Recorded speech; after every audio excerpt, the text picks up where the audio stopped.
The Pirate Journey of Arceus. This video is purely for entertainment and does not infringe on copyrights or laws. The rights to the novel and image belong to the original author. We do not claim ownership. Don't like waiting and want to listen to this fanfic in full now? Subscribe to our Patreon, where you'll find the best fanfics. Chapter 126. 3 years. This was what the leader of the Millennium Dragons had promised in advance. They had received new power from Arceus and a stable living base from the beasts. The adult Millennium Dragons also had their own tasks. Due to the characteristics of the archaic Great Bird itself, Arceus did not intend to let them participate in frontal combat, but only responsible for reconnaissance and surprise attacks. The number of Millennium Dragons did not change. The dragon eggs brought back at that time had not yet hatched. The incubation time of Millennium Dragon eggs was as long as several decades. And those young Millennium Dragons had not grown up yet. There were 15 adult Millennium Dragons, including the leader, and each dragon could carry about 4 people on its back. There were a total of 58 places, because 2 of them had been internally selected. According to the discussion between Arceus and Kaido, this air cavalry would be handed over to Alga in the future, and become her direct team.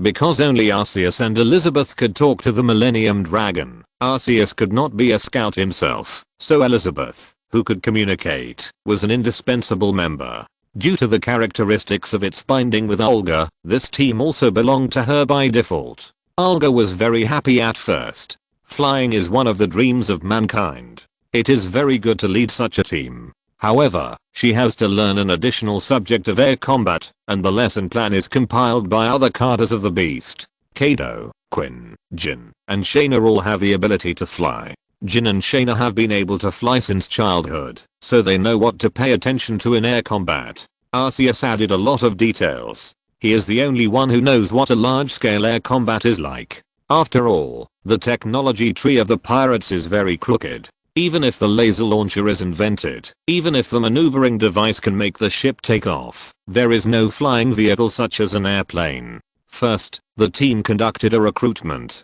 to see who wants to join the air cavalry, and then the screening work. The first step of the screening is very simple. You can't be afraid of heights. The Millennium Dragon flies at a high altitude. People who are afraid of heights naturally can't be air cavalry. People here mainly make a living on the sea. Seasickness is rare, but a large number of people who are afraid of heights have been screened out. Then they are screened for height and weight. Big guys are good at ground combat, but they are redundant in air combat. Air cavalry does not need close combat, so weight has become a burden. They want thin and capable people, so that more weapons can be added to the back of the Millennium Dragon. After a general screening, the number of people has decreased a lot, and there are not only members of the beasts, but also residents of the island. The beasts have also recruited residents on the island, because Kaido needs strong warriors, even if they are just miscellaneous soldiers, and thin cannon fodder is not what he needs. But there are still only a few people willing to join the pirate group. It was not until the life on the island changed during this period that some people were willing to join the beasts and become a pirate. This time, many local villagers signed up for the air cavalry. After all, there is still a certain difference between the air cavalry and ordinary pirates, but the probability of these ordinary people being screened out is greater. They have been engaged in agriculture or business and lack the ability of warriors. After the initial screening, the final screening was handed over to the Millennium Dragon itself. After all, these people will be on their backs in the future. If the Millennium Dragon does not like them, and the two parts of the air cavalry have no tacit understanding and cooperation, even if it is just reconnaissance, it will be twice the result with half the effort. As an air force, Arceus and Kaido did not expect this air cavalry to be put into battle in a short time, so in addition to stricter training, the remaining thing for these qualified people is to have a good relationship with the Millennium Dragon. If they are disliked by the Millennium Dragon, then they naturally cannot stay here. Olga has a good relationship with the Millennium Dragon, mainly because Elizabeth can act as a translator, and she also saw the young master of the Millennium Dragon when he was injured. After careful observation, it can be seen that most of the members of the air cavalry are people who participated in the treasure hunt. Because they left the impression of fighting side by side with the Millennium Dragon on the ship, they get along better. Time passed unknowingly, and 3 years passed in a flash. The Beast's pirates are no longer newcomers to the New World. In 3 years, they have proved their strength with one battle after another. The career of a pirate is short. 1 year is enough for a pirate to grow from a so-called rising star to a veteran pirate, and now the Beasts can also be called a veteran force in the New World. The fruit of the Beasts has developed well. In the first year, it entered the high-end market through the channels of Duffield and Stussy, and gained its own reputation among the nobles and kings of various countries, and then gradually occupied the high-end market. No one can compare to Arceus in advertising and marketing. After experiencing the baptism of many advertisements, he knows very well how to make a product sell well. Avocados can be popular in the market with various names, so there is no reason why delicious tree fruits will not be successful. The world of pirates also has stars, and both black and white. At the official level, through Morgan's connection, one of the popular stars was successfully contacted, and he spent a lot of money to make him an endorsement. As for Stussy, the world government believed that this was an opportunity for her to deepen her connection with the pirates and to more conveniently inquire about various intelligence, so not only did they not stop it, but also helped Stussy and provided her with many channels and resources. As for the world of pirates, Charlotte Linlin's name played a very good effect. Healthy, delicious, and health preserving, all the names you can think of were added. For a time, the sales of tree fruits occupied the high-end market in the New World, and gradually flowed to the first half of the Grand Line and all over the world. Fruits that taste comparable to tree fruits can be found here. However, they can only be sold if they have good taste and open up the market. Otherwise the delicious fruits can only be buried in the soil as fertilizer. Although the 100 Beasts Fruit Products is not a serious company, it is also a member of the grey industry. In addition, the types of tree fruits have also increased in the past 3 years. Different tree fruits have different uses, such as juicing, making spices, and diet therapy.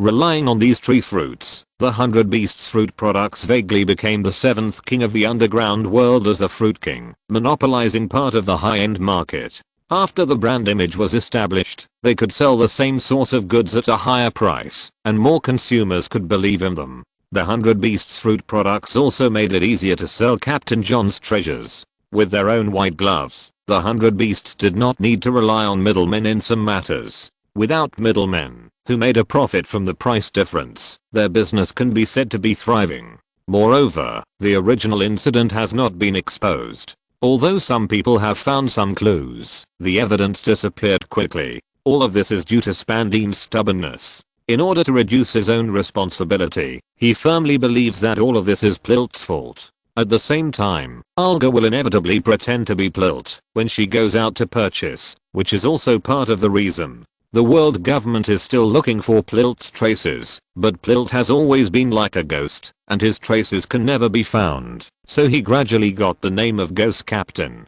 During this period, Arceus also found the 6th stone tablet, the grass-attributed emerald stone tablet, which also made his farming career go further. Chapter 127 Resurrection Grass and Children. Nakin spent 3 years proving her ability. She has an excellent talent in herbal medicine. Even Quinn can't match her in the preparation of herbs. Now her annual salary has reached 150 million baileys, which has exceeded her own bounty. It can be said that she can't get this money, even if she is sold. Kaido has also tried to recruit her. Talents in this area are also talents, but she has always declined. Although the various novel herbs in the 100 Beasts made her feel a little shaken, she still insisted that she was just a partner and her captain was only Wald. However, her situation is a little different. Although she still insists on her identity as the ship doctor of the Wald pirates, she has indeed worked for the 100 Beasts pirates for the past 3 years, and Kaido doesn't think Wald can escape from Impelton, so he tolerated it. However, this also led to Nakin only having the treatment of a Kada, but no Kada status. She can't command anyone in the 100 Beasts pirates, except when studying herbs. During this period, it was not only Quinn and Athi who were doing research, but Arceus was also doing research. He successfully cultivated some novel crops using the greenstone slab. Not far away, in Setsuna's room, she was writing her own logbook. She had developed this habit not long after joining the Beast's pirates, recording some interesting things every once in a while. Although she didn't write every day, she maintained the frequency of one article per week. December 16th, 1494. Heavy snow. Setsuna was very happy. Setsuna finally mastered the power of the moon lion yesterday. Zerora can no longer say that Setsuna is weak, and Setsuna can help him. However, after 3 years, Zerora still hasn't grown taller. Now Setsuna is as tall as him. He doesn't like others saying that he is a shorty. Before, a pirate was beaten badly by him. Many people have obtained the power of the holy beasts. Setsuna also wants that power, but Zerora said that he has to wait a little longer. Mr. Kaido brought back a stone tablet last time, and the holy beast was very happy. I heard that there are many similar stone tablets. If we find them, it should be fine. Setsuna is a little homesick, but it's also very interesting outside. I will definitely take everyone to see it after I find the life card to go back to Zal. By the way, Zerora has not been to Zal yet. I wonder if everyone will like him. But he has not come back from the mission yet. She hasn't finished writing her diary yet, but there is a knock on the door. Sister Shaina, is there anything wrong? Come with me, the Holy Beast Master wants us to go over. I'll come right away, she said and flipped out the window directly. Not going through the door is also one of her hobbies. When she was taken there by Shaina, Zerora, Jin, Quinn, Mandafesh, Babanuki, Olga, Elizabeth, and a few others were also people who had been strengthened by Arceus. In 3 years, many people have been strengthened, but they are not as lucky as Mandafesh. They all drew fruits and just used up the stock of the 100 beasts in the past 2 years. But this is a very reasonable thing. They are all ordinary animal types. The purpose of finding them is to give them to suitable subordinates to eat. Among all the people, only Setsuna was an exception. She only learned 3 skills: sword dance, electromagnetic levitation, and endurance, while everyone else had the ability of Pokemon. She was a little young and had few opportunities to fight. Learning a few skills was already a special privilege. If it weren't for the fact that she was a furry and could use static electricity, it would be a problem for her to learn electromagnetic levitation. If you force yourself to learn skills without the ability of your own system, you can only consume your physical energy, and it is possible that one skill will be completely empty. Where's Scourge? Why didn't he come? Lord Holy Beast, he had a little trouble before. He encountered newcomers who had just entered the new world on his island. Those people burned 2 of our flags. He is dealing with this matter. Babanuki stepped forward to explain for Scourge, but his answer attracted Shaina's attention. 2. Big sister, they not only burned the pirate flag, but also burned the flag of Lord Arceus. Babanuki felt a chill on the back of his head as he said that. Quinn, who was standing next to him, teleported at some point and was now at least 30 meters away from here. Brother Quinn, are you okay? No, what can happen to me? I'm just a little hot. He already had some stress syndrome. It was common for him to quarrel with Jin, but he would never quarrel with Shaina. This situation was already an instinctive reaction. And Shaina didn't mean to pay attention to Quinn.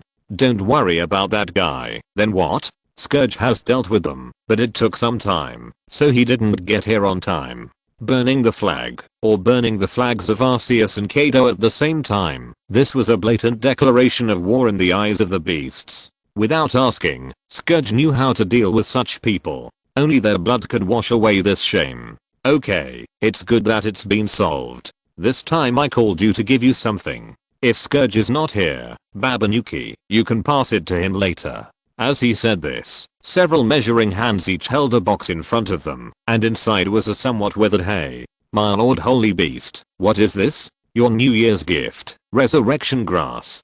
Don't underestimate it. This is your second life. Of course, this is a bit exaggerated. Anyway, if you are really exhausted or seriously injured, just eat it. It can greatly restore your physical strength and allow you to fight again. But it is very bitter. I'm afraid you will only taste bitterness in the next few days. The second life is not an exaggeration at all. It means that all of them have a chance to do sit-ups on the battlefield. That is a special ability that only the protagonist has. Compared with this ability, its side effects are nothing.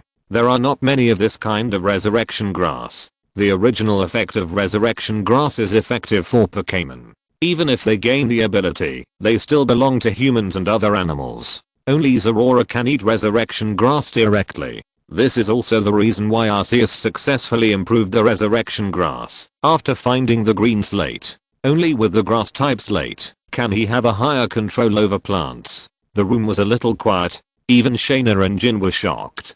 Quinn was so shocked that his glasses fell off. Due to the different reasons of birth, Zorora was the first to react. He knelt on one knee, his tone full of piety. Your will is our direction. We will go through fire and water, no matter what. After the leader appeared, there was almost a chain reaction. The people in the room knelt down, and the words they said became more and more outrageous. Arceus felt that, if he gave Quinn some more time, he could directly make up a rap. Okay, get up. This is just to give you more protection. Sometimes he envied the forced calmness of Leogu next door. At least no matter what his subordinates did, he would not be embarrassed. He felt that Quinn's flattering words just now were enough to trigger the conditions for forced calmness. However, today's events are far from over. Kaido, who disappeared every day, has also returned, but this time he did not return alone, but returned with 2 children. Chapter 128. Is this your child? It is not strange for Kaido to be out of touch in the Beast's pirates. Sometimes he is looking for stone slabs, sometimes he is drunk, and from time to time you can see some strange news in the newspaper, such as Kaido being defeated and captured by a certain pirate, but he is still fine. Because their captain is always killing himself, the Beast's members have become accustomed to the days when Kaido is not there. Not long ago, no one was in a hurry when Kaido was out of touch. Anyway, he should be back in a few days. However, when Arceus was meeting with them, there was movement at the gate outside. In order to adapt to their body size, the buildings here are relatively tall, and the height of the door frame is basically about 10 meters. In the past few years, everyone has grown up. Only Zorora has not changed much in height due to special reasons.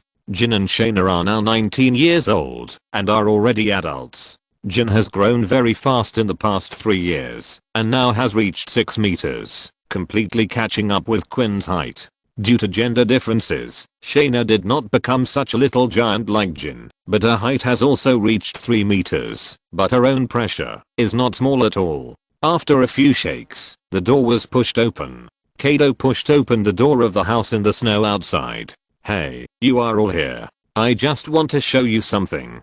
Kaido shook the snowflakes on his shoulders, and everyone's eyes turned to his arms. There were 2 swaddling clothes, one of which was carefully packed, and the other was casually wrapped with unknown leather. One of the important traditions of the Beasts is to go out and pick up children. Although Olga came to the door herself, it can be said that she was picked up. Setsuna is also a kid picked up during the operation, together with the 13 children that Olga bought from the slave traders during the operation. This is basically the source of minors in the Beast's pirates, and the age of the children picked up is gradually decreasing. From Olga, who was ridiculously old at the beginning, to the teenager she brought back, and then to the 7-year-old Setsuna who came back with Shaina. But now Kaido has directly reduced the age range to the level of infants. Brother Kaido, did you go to the orphanage? In the past, he could see some fighting talent in the people he picked up, but what can you see from a baby? Kaido can't be a midwife. How can he see anything from a baby? What are you talking about? I went out this time for the children. This one was picked up by me at the beach. This kid has a strong vitality, so I picked it up. As for the other one, it's my own child. The room fell into silence. No one spoke for a while. Kaido's words instantly silenced everyone. Your child? Yes, my own. Hey, XN. Kaido's reply was very clean, but it completely broke the peace here. This time it was no longer silence. This was Garen's armor piercing, silence and defense breaking. No one thought that Kaido would make such a big noise when he went out this time. But their shocked voices also woke up the 2 children. They were brought back by Kaido in the cold wind. They were a little sleepy in the warm room temperature, but they were woken up by the exclamations. At the same time, 2 cries were heard. Why are they crying again? Hey, you woke them up. You should comfort them. Seeing the crying children again, Kaido suddenly felt overwhelmed and stuffed the children directly to Quinn, who was closest to him. Kaido's request was really embarrassing. They were good at fighting, but no one could comfort children. Finally, two cradles made of vines appeared out of thin air. At the same time, the healing bell rang, and Arceus solved the problem by himself. After they calmed down, others also gathered around. Make way, let me see Kaido's child. Don't push, Quinn, you bastard. Why are you joining in the fun? Setsuna wants to see it too. After a shove, the scene calmed down. A group of people gathered around a cradle. They were not interested in the one Kaido picked up for the time being. They were more interested in Kaido's biological child. At the same time, they made their own comments, but this comment made Kaido feel something was wrong. As expected of Kaido's child, he's really strong. Yeah, he's already 1 meter tall, look at his thick arms, and he's even got teeth. It's a boy. Kaido has a successor. Strong, 1 meter tall, boy. Kaido felt something was wrong the more he listened, so he walked over. What nonsense are you talking about? I picked this kid up at the beach. I saw that he had been soaking in the water but didn't die, so I brought him back. He looks like a fishman. This is my child, a girl. Don't you think she looks like me? Kaido brought back 2 children. One was a baby in swaddling clothes, looking pink and fluffy. Not to say that he had nothing to do with Kaido, but he didn't look like he was born. The other one was much stronger. Although he was a baby, he was about 1 meter tall, with strong muscles, and some pointed teeth could be seen in his mouth. Compared to the delicate baby, this child wrapped in leather was mistaken for Kaido's child. They had been stimulated enough today, and now they could barely keep calm. However, they carefully compared the 2 children, and finally Arceus told the truth. Excuse me, except for the 2 small horns on her head, I really can't see how this child looks like you. How old is the child? Has she been named? Who is the child's mother? Some questions are not easy for others to ask, but Arceus has no scruples, so he launched a 3-line quality question to Kaido on behalf of public opinion. Even babies can see some characteristics, not to mention that the children Kaido brought back are not newborns, and some parts have already opened. However, as Arceus said, the only similarity between them is that they both have horns. Many people are waiting for Kaido's answer. They are also very interested in who Kaido's wife is. This child probably looks like his mother, which is too different from the big and strong Kaido. However, they did not get the answer they wanted. 43 days old, her name is Yamato. As for her mother, that's a secret. Kaido never mentioned anything about the child's mother, but he remembered the date of birth very clearly, and it seemed that he brought the child back on the full moon. After Kaido made it clear that this girl was his, everyone's focus shifted, and they didn't care so much about the other child. If you're listening to this novel on a channel other than Fanfic World, it means they downloaded and uploaded it without effort. We cordially invite you to visit our channel, Mundo Fanfic Novelos. There you'll find the original version of this story and you can explore many other novels of various genres. We're waiting for you to immerse yourself in a world of incredible novels. Chapter 129 The Birth of the Beast Nanny Group. The child wrapped in leather also had a shell hanging on his body, which seemed to be fixed on it on purpose. There were words engraved on it, with the child's name and date of birth. Jack, September 28th, followed by a series of small words, roughly summarizing what happened. The general meaning was that the child was a Murloc, but he didn't look like a Murloc at all, so the child's father didn't believe that he was a pure-blooded Murloc and threw him out, hoping that some kind-hearted person would adopt him. This was obviously the handwriting of the Murloc, because paper could not be preserved in the ocean, so the shell was chosen for engraving.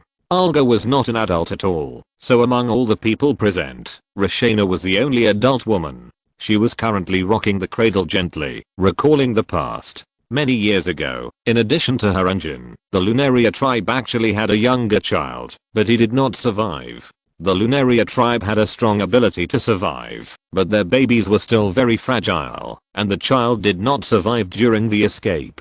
The cradle made by Arceus was very stable. When it was gently rocked, Yamato seemed to smile, echoing the smile from the heart on Shaina's lips. Mr. Kaido, what are your plans for this child in the future? The people present were all rough men, or miners. Shaina didn't think they had the ability to take care of children, but she had things to do on weekdays. It was okay to take care of the child for a while when she was free, but she couldn't put all her energy here. From what Kaido said, the child's mother was also an unknown. I don't know what plans he has for the future. She will start her training when she is 3 years old. She is my blood, and she will never be a weakling. By then, Kaido seemed to have imagined the scene many years later. There are many strong children of Big Mom, and his children will never be worse than hers, but Arceus dragged him back to reality again. Hey, Kaido, are you thinking too far ahead? Even if you started training her when she was 3 years old, what about now? People's physiques cannot be generalized. Some people can kill a tiger with a sliding tackle, and some people can throw their wet nurses away shortly after they are born. Kaido's daughter will not be a weak person, but now she is just a baby who has not been full for a long time and needs to be taken care of by outsiders. Even if Kaido has imagined her from 3 to 18 years old, she is just a baby who can't speak now. Now, are there any wet nurses on the island? Just find 2. Mr. Kaido, ordinary wet nurses shouldn't be able to do it. She is a little strong. At this time, Yamato was holding Shaina's fingers. The child was hungry very quickly and had to eat many meals every day. Although I don't know what Kaido fed her last time, she is obviously hungry now. He grabbed Shaina's finger and teased her and began to suck it. The feeling on the finger was nothing to Shaina, but ordinary breastfeeding women might not be able to bear it. And the child is bound to cry. It seems that if you want to take good care of her, you have to go through some training. She must be hungry. Kaido, what did you feed her last time? We caught a milking tiger from the island next door. Is she hungry again so soon? Children are really troublesome. It should be okay for her to drink, right? You're the boss. I think you've really drunk too much. Since he came back with the child this time, Kaido didn't drink on the way, but after coming in, he handed the child to them and started drinking. Kaido's brain can be trusted, provided that he doesn't touch the wine. If he really drinks too much, don't expect him to do anything except fighting. Forget it, let me do it. Jin, come with me. Shaina, don't let this drunkard touch the child now. There are not many partners with such a conscience. In addition to the due remuneration, they are also responsible for solving the problem of the child. Kaido can't find another one. After leaving this door, Arceus took Jin to find several families, and finally bought 2 cows. Normally, they would not sell their own cows, but the carters of the beasts came to buy cows in person. They would not refuse such a thing, and the price they offered was enough for them to buy 2 new cows. However, the 2 cows finally walked back straight. From today on, they are no longer ordinary cows, but have become big milk cans. Big milk cans is a new wet nurse prepared by Arceus for Yamato. It looks like an upright cow, but the main color of its body has turned pink, and there is a black ball at the end of its tail. Only females are one of the characteristics of big milk cans. Big milk cans' milk tastes sweet, and the taste changes with the seasons. The nutritional content of milk is very high. Children who grow up drinking big milk cans milk are generally healthy. Big milk cans can produce 20 liters of milk every day. If it cannot be discharged, big milk can's body will feel uncomfortable. This output is enough for the giants. Kaido looked at the upright cows brought back by Arceus, and the original drunkenness seemed to be sober. Is this a cow? Yes, use their milk in the future. Remember not to feed them too much, otherwise they will get fat. This was not said to Kaido, but to the other 4 round creatures. In addition to the 2 big milkshakes, he also created 4 Chansey. Now Arceus chooses to transform, rather than create most of the time, but Chansey is a Pokemon that has no object of transformation, and you can't just find an egg to transform. It's better to leave the task of taking care of children to Chansey. They are naturally good at this kind of thing. Lucky Chansey responded to Arceus's order. These Chances are different from Zorora. He didn't bother to give them the ability to speak human language. Anyway, he can understand what they say. In addition to the prepared cows and Chansey, he also found 2 milk bottles on the way back. He knew that Kaido would not prepare these things. Milking, heating, and adjusting the temperature. The 4 Chansey arranged everything very well.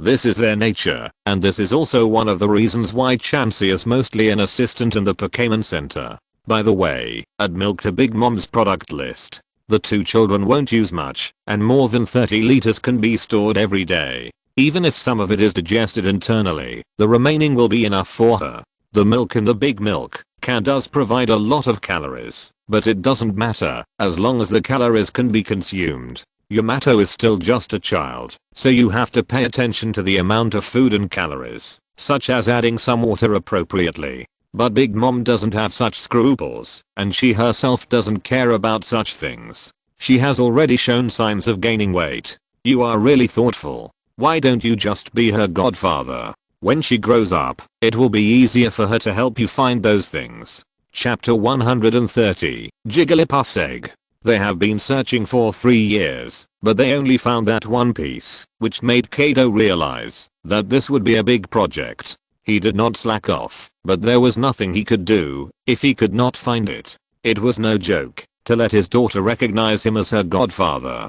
This kind of thing is very common in the pirate world. For example, Whitebeard's plan to adopt a son is in full swing, and the number of members of the Whitebeard pirates is also increasing. Kaido also has his own considerations in letting Yamato recognize him as his godfather, which is to strengthen the relationship between the two sides through his daughter. It's not impossible, but don't you think your previous training plan is too strict? No, she is my daughter. It is impossible for her to not be able to stick to this level. By the way, do you remember what I said a few years ago? To leave me a stronger ability? Give it to her. It's too small. She can't bear that ability now. Let's wait for a while, but we should prepare to move. This place is no longer suitable as the main island. This is a winter island after all. At the beginning, the territory of the beasts was not large, and the business here is also very important, so the headquarters was placed here. But now that the territory of the beasts is getting bigger and bigger, and the number of people is gradually increasing, this winter island is no longer suitable to be the main island. There are also islands with spring all year round in the territory, and it is time to prepare to move. Now that there are children, it is even more so. The environment here is not very suitable for the growth of children, nor for the growth of plants. Quinn can only grow plants in the laboratory. Now that there is a big milk tank, moving should be put on the agenda. The quality of the milk of the big milk tank is also closely related to their food. High quality pasture can make the milk taste better and more nutritious. Previously, because the business has always been fruit, he ignored this problem. Now that he has transformed 2 big milk tanks in order to raise children, he thinks carefully and can prepare to develop animal husbandry. There are suitable islands, but they are not ready yet. Put things on the agenda. By the way, this is yours. He threw a resurrection grass to Kaido and explained its use to him. A second life. It's really an interesting thing. I should find a chance to try it. This is for you just in case, not for you to kill yourself. You've been arrested several times in the past 3 years. Can you remember it? Don't worry, those guys can't hurt me. The 4 chances exist for shifts. Kaido is relieved to have them take care of Yamato. After all, they are creatures created by Arceus. Others may not know it yet, but Kaido doesn't think it's strange that Arceus brings back some strange creatures. He can also guess where they come from. Chances and Milky Can are both prepared to take care of Yamato, but Jack is also taken care of a little. Chances will take care of him when she has time. After the initial novelty wore off, most people returned to their own residences. Even Kaido went back to drink without worry. His free-range policy can be said to have begun. Only Setsuna and Shaina are still a little interested in the 2 babies, but it seems that Chances is doing a good job at the moment, so there is no need to intervene in anything else. But now Setsuna's attention is focused on another place, that is, Chandler. She is looking at these strange creatures. The big milk tank can be regarded as a cow that walks upright, but Chandler is different from all the creatures she knows.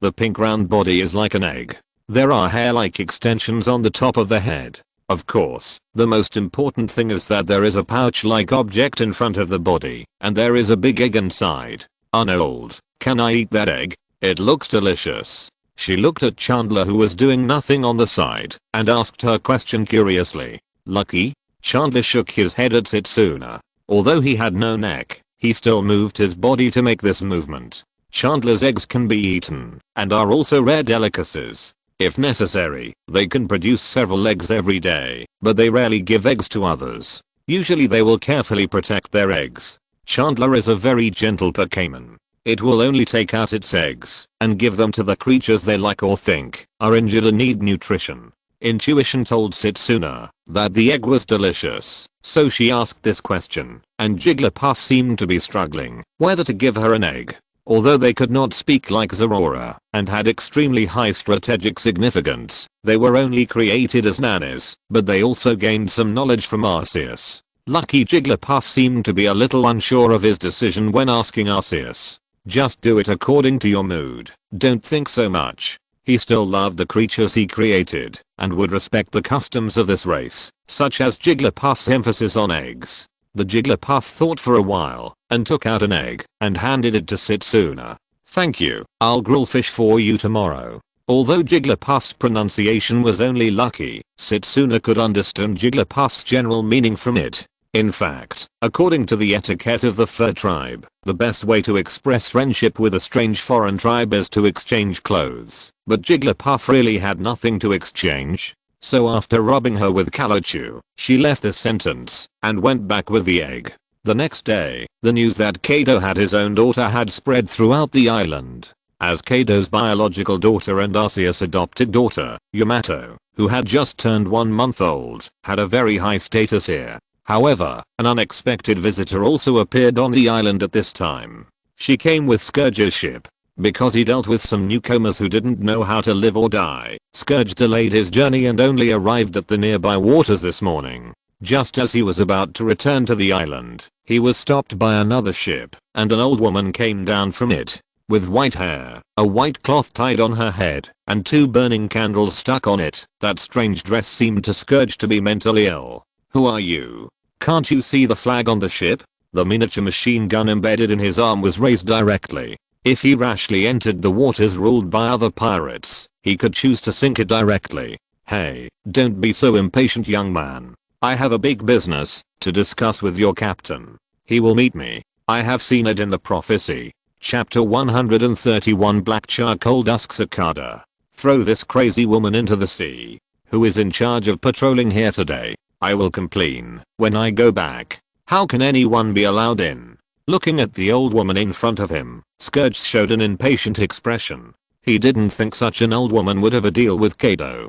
The beasts have been doing a lot of business recently. Those merchants know that Kaido is not at home on a daily basis, so they will not ask Kaido by name when they come to his house. In addition to her strange dress, and she danced in a weird style while talking, Scourge just thought she was a lunatic. Apart from anything else, who would light a candle on their head and burn themselves for fun? He immediately asked 2 younger brothers to throw her into the sea. He was unlucky enough. When he received the assembly order to return to the main island, he encountered people who were causing trouble. He was not in a good mood because his trip was delayed, so he had no patience for this crazy old woman. Seeing the pirates around her approaching, she was a little panicked. This was different from the script she thought. She is from Wano country. Her name is Kurazumi Mushin, and she is a member of the Kurazumi family who drifted overseas after the fall of the Kurazumi family. The supreme ruler of Wano country is called the Shogun, and the candidate for the Shogun has always been a member of the Kazuki family.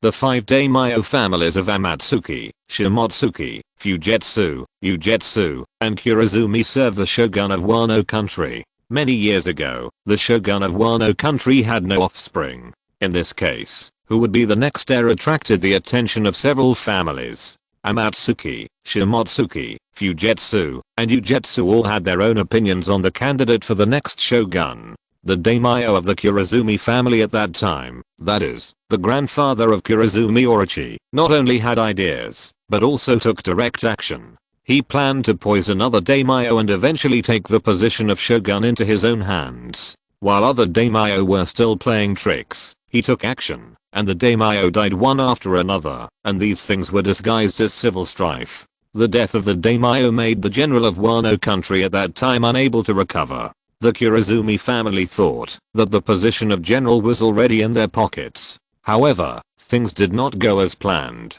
Although the general's physical condition was getting worse, his son, Kazuki Sukiyaki, was born successfully. With an heir, the position of general was no longer in doubt, and at the same time, the conspiracy of the Kurazumi family was exposed. Kurazumi Orochi's grandfather was ordered to commit seppuku, and the Kurazumi family lost everything.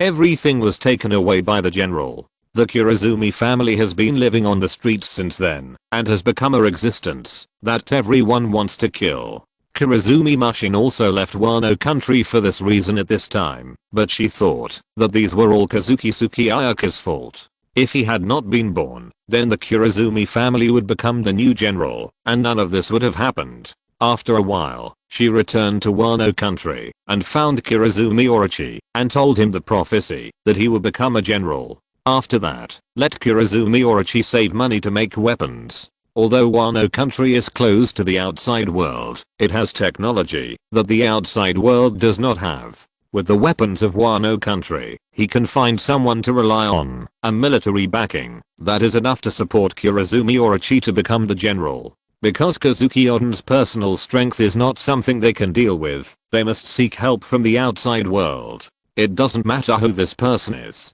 Kurazumi Orochi's goal is to destroy Wano country and retaliate against those people. After years of forbearance and development, Kaido's information appeared in their eyes. This partner cannot be too strong. If it is the world government, Kurazumi Orochi will directly lose his sovereignty. At the same time, it cannot be too weak, otherwise it will not be able to deal with the Kazuki family. The newly emerging beasts pirates just meet their requirements. Kazuki Oden has gone to sea. From the newspaper, Kurazumi Mushin knows that Kazuki Oden is on Whitebeard's ship and will not return to his country in a short time. Because he not only became a wanted criminal, but also became the captain of the Whitebeard Pirates' 2nd Division. Originally, Whitebeard did not have a division, but as his children increased in number, in order to better manage, he divided the pirate group into 5 divisions, and Kazuki Oden naturally became the captain of the 2nd Division. By the way, a certain person who was doomed to die had also been born on Whitebeard's ship at this time. After confirming that the time had come, Kurazumi Musashi used the mimicry fruit to transform into the appearance of Kazuki Sukiyaki and conveyed the order that Kurazumi Orochi would temporarily take over as the general. As for the real Kazuki Sukiyaki, he was imprisoned.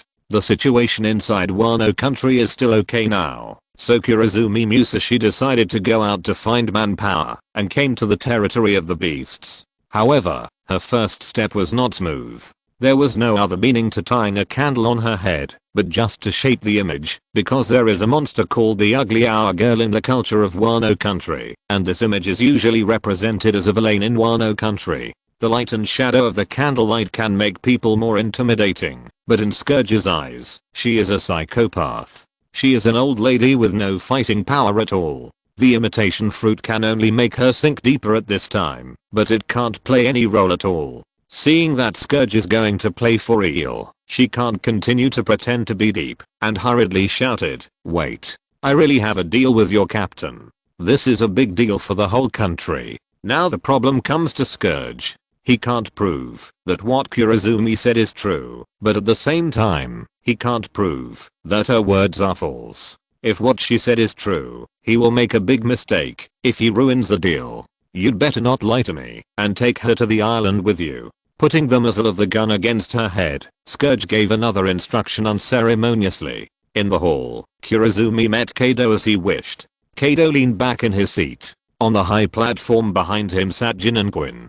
Setsuna and Zerora were also practicing next to him. Looking at Kurazumi, Kaido's tone was slightly disdainful. "Scoochie said you have a deal." "Right, that's right. It's been 10 years since that incident, and now you're the embodiment of force. You know a lot, old woman. What happened 10 years ago was of course the Valley of the Gods incident, but now that incident is covered up by the government. Fewer and fewer people know about it, and only those who were concerned about the maritime affairs at that time know what happened. In human history, force is the means to solve all problems in the world, but this is natural. After all, humans are also animals, and the law of the jungle is the law of the world.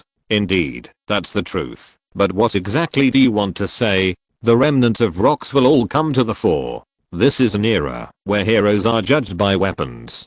Do you want the power of a country? Chapter 130 To the Curtain of Wano Country. A country? Yes, a country with a large population and land, excellent craftsmen and weapon makers, and technology that the outside world does not have. The closed door Wano Country. You should have heard of it, right? Although the weapons you make here are very good, there is still a big gap compared to the level of Wano Country. Well, I have a good proposal. We need your strength, and the craftsmen and technology of the entire Wano Country will be used by you.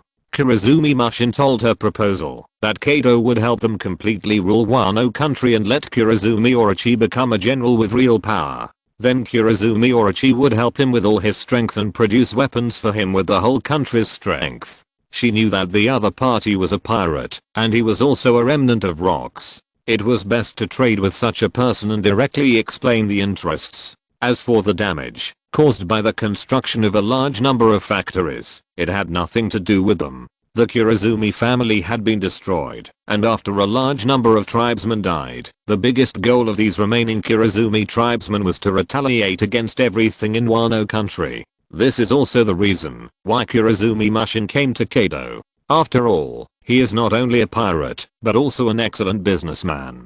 Oh, that's not quite right. Although he has the brain, he doesn't want to participate in management at all, so he is now just a shareholder waiting for dividends and automatically gave up his right to participate in management. However, she didn't know the details, but the fruit of the beasts is now leading enterprise, and Kurozumi Mushin naturally knew that it was the enterprise of the beasts. A big pirate who knows how to do business, and has made the business bigger and stronger as a more suitable trading partner. She had also considered other people, but Big Mom and Golden Lion were too powerful, and Whitebird was even less likely, because Kazuki Oden was already on the other side's ship. In the end, Kaido was their most suitable target.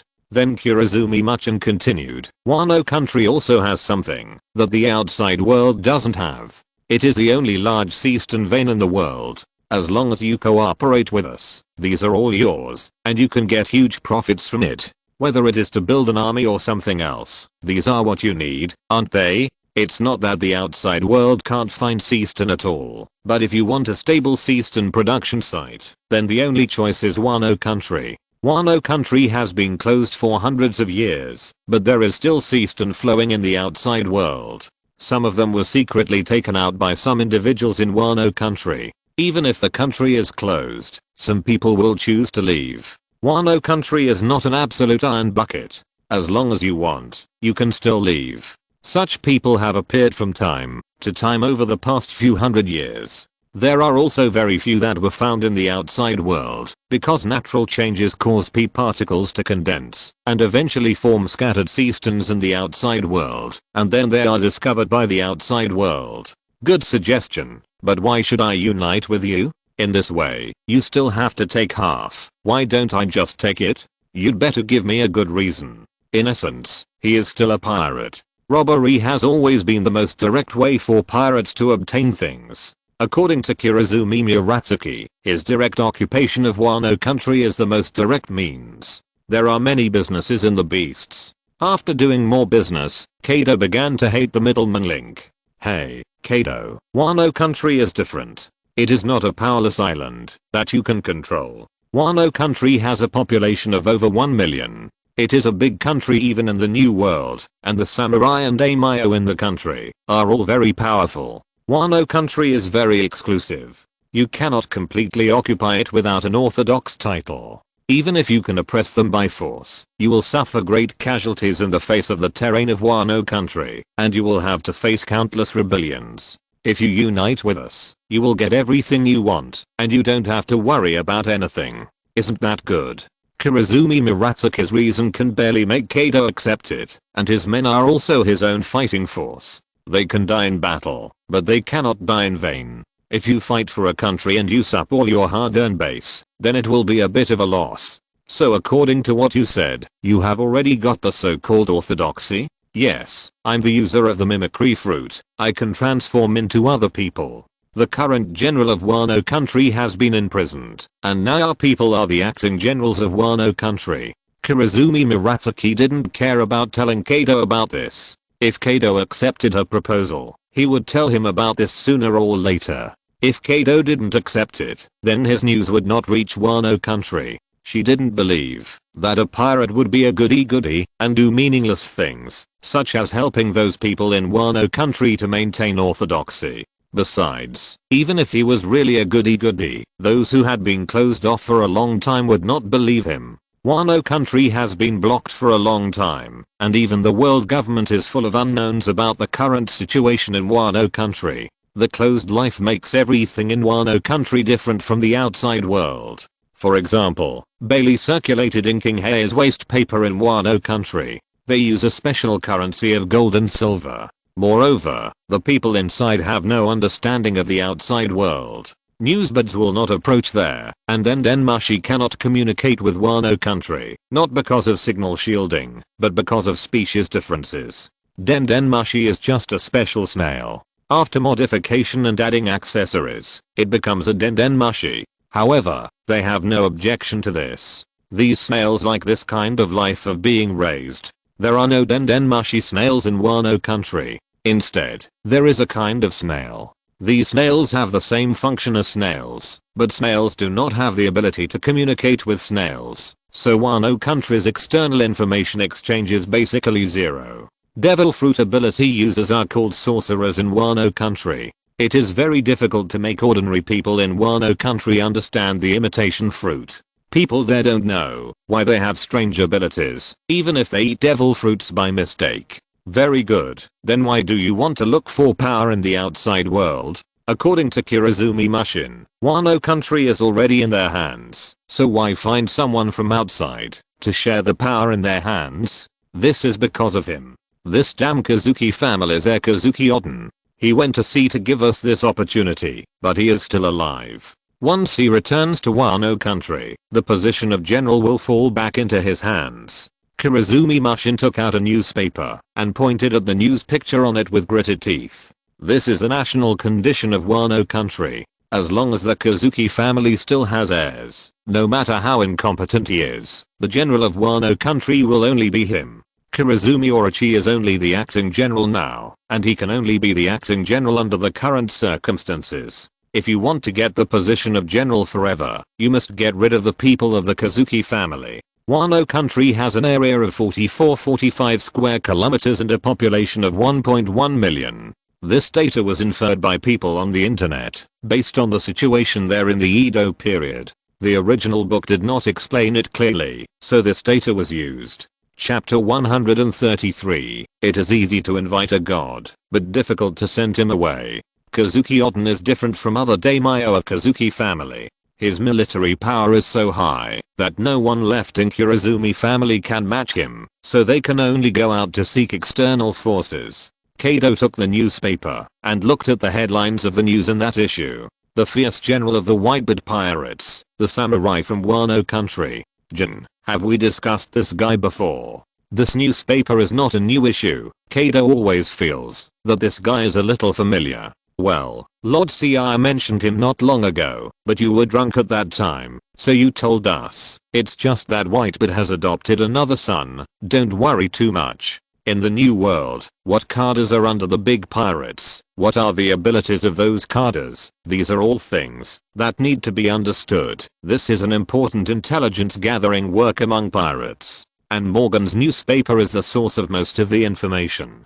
But the intelligence shows that Whitebeard regards him as his younger brother, and his own military power is indeed very strong. In other words, if we directly use violent means, will we directly confront Whitebeard? There is nothing to worry about for the Whitebeard pirates or Kaido in Wano country alone. After all, besides him, there is Arceus and the beasts, and the cadres have grown up. But if Wano country is combined with the Whitebeard pirates, it will not work. The troops under his command are still too few. After thinking about it, Kirizumi Musashi's suggestion is a suggestion that fits the current situation. That Kazuki Oden, is he strong? There is no actual record to refer to. Our people have not had a conflict with Whitebeard, and you also know the news about Morgans. Facing Kaido's question, Jin gave his own answer. Then there is one last question. The effort must be rewarded. Kaido wants to find out whether Wano country is worth his effort. Whether it is more advanced weapons or the so-called Seaston, it is currently only the news from rumors and Kurozumi Musashi's mouth. Seeing is believing. He wants Kurozumi Musashi to show something that can prove it all. You didn't come here empty-handed? Of course not, I've brought everything.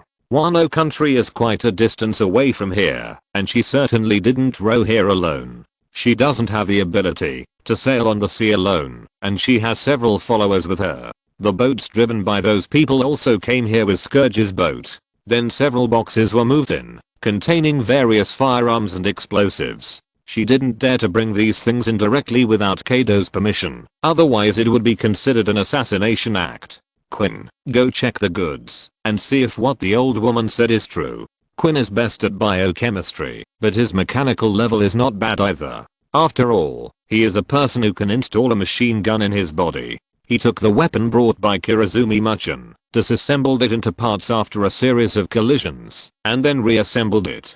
Brother Kaido, it looks good, but the power and range need to be tested. Hey, children, don't play with grenades. The outside world generally uses earth bombs or detonators, or old-fashioned shells. Fragmentation grenades and wooden-handled grenades are rare things.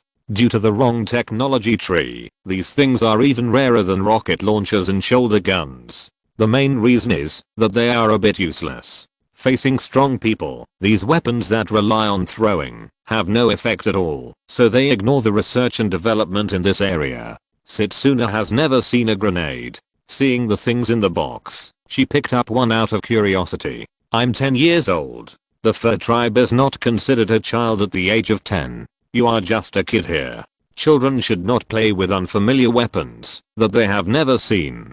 Go and continue to practice with your Zerora.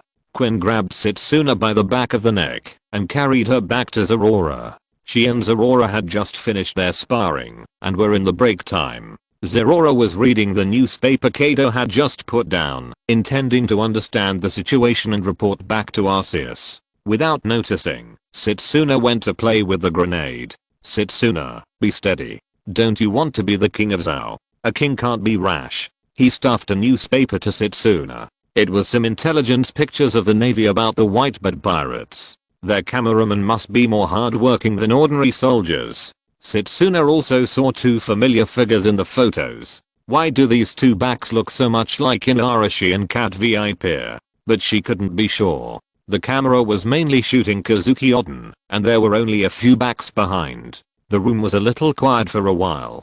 Quinn had taken the things out to test the power, and Kaido was waiting for the test results. After a series of gunshots and explosions, Quinn came back and nodded at Kaido. There was nothing wrong with the quality of the weapons. Brother Kaido, both the guns and the cold weapons are of excellent quality. She didn't lie. In that case, Kurozumi Muchin, right? I agree to your request, but we have to prepare. Yeah, I told you it's a good idea. This is the contact tool and the eternal pointer of Wano country. When you come near Wano country, use this to contact me. I will come out to take you in. By the way, Lord Orochi has also prepared a gift for you. After saying that, he took his people and left the things. At this time, Arceus came here. What's wrong? Why is there an explosion? Just testing some new weapons. By the way, we can prepare to move. Just now. Kaido roughly described what happened before, but Arceus frowned when he heard it. Is that guy a fool? He's draining the pond to catch fish. How much can we get by squeezing out the potential like this? It doesn't matter. I don't really want to listen to him anyway. We'll kick him out after a while, after we move into Wano country. Not everyone is qualified to cooperate. Although it sounds good, to put it bluntly, the Kurozumi family just wants to use Kaido to rule Wano country and make him a thug in Wano country. From the beginning, Kaido had no intention of completely cooperating with the other party. The Kurozumi family wanted to use his military force, and he also wanted to use the Kurozumi family's layout. It would be difficult to rest assured if such a country could not be completely controlled in his own hands. He will let them understand what it means to invite gods, but not to send them away. When he enters Wano country, it will not be so easy to drive him away. The development in the beast territory has proved that the current production method is much more efficient than blindly squeezing. Well, let him destroy it in the early stage. Someone has to come to the red and white faces. Only through comparison can they know the benefits we bring. By the way, what's in the box? Chapter 134, The Way to Death. Everything is afraid of comparison. When Kurozumi Orochi destroys the citizens of Wano country, and the beasts can bring about a new change, the citizens will understand who to help. According to Kaido's description of the national conditions of Wano country and his own sporadic memories, if he wants to completely rule Wano country and make it accept the beasts like here, it will take a lot of effort. At this time, an unopened box also caught his attention. What is that? I don't know. The old woman said it was a gift from Kurozumi Orochi. Just open it and take a look. As the box opened, a stone slab appeared inside, but this time Arceus did not feel the slightest bit of pleasure, and his expression was completely gloomy. Kurozumi Machan, who left here, only felt that the wind and waves suddenly became stronger, and did not know what happened. The people on the island just looked up, and the clouds seemed to be thicker than before. Kaido and Jin, who were stronger, noticed the change in Arceus' momentum, and for a miner like Setsuna, this momentum was a boundless terror. She didn't know how to describe this feeling, but she felt that this was just like the fury of the Elephant Master in the Legend of the Fur Tribe. Instinctively, she wanted to rely on Zerora, who was beside her. Zerora had been her strongest support for the past 3 years, but this time was different. Zerora was even worse than her. Zerora, are you okay? Are you feeling unwell? Looking at Zerora, who suddenly squatted on the ground, Setsuna didn't know what happened. She felt that there was a terrifying aura coming from Arceus. She couldn't understand why Zerora's reaction was so strong. Although Zerora was much stronger than Setsuna, as Arceus's creation, they would also be affected if Arceus's mood changed drastically. After all, they were too close to Arceus. If they were not on this island, they would not be affected so seriously. I'm fine. I just feel a little uncomfortable. Don't worry about me. Zerora was like this, and the performance of Chandler and Miltank was even worse. Chandler, who was originally taking care of the babies, sat on the ground and shivered in a ball, and Miltank, who was taken out by the beast's members to feed, was the same. Asshole, dare you lie to me about this thing? Ordinary things will not affect him, but there are 2 things that Arceus cannot accept. One is that others get their hands on his stone tablet, and the other is deception. And now, someone made a fake stone tablet and brought it to him. What's wrong with you? Kaido has only seen Arceus in this state once in these years, when he was in the research institute a few years ago. After that, Arceus' emotions have been very stable. Although he has joy, anger, sorrow, and happiness, they are all normal emotions. This feeling of depression is even more terrifying than before. Then a wave of evil was released by Arceus, and the imitation stone tablet was completely powdered. Fake. Kaido knew what the real stone tablet looked like. It was a miracle creation that his Thunder Bagua could not leave any traces on. Moreover, he always carried the slate radar with him, but there was no reaction.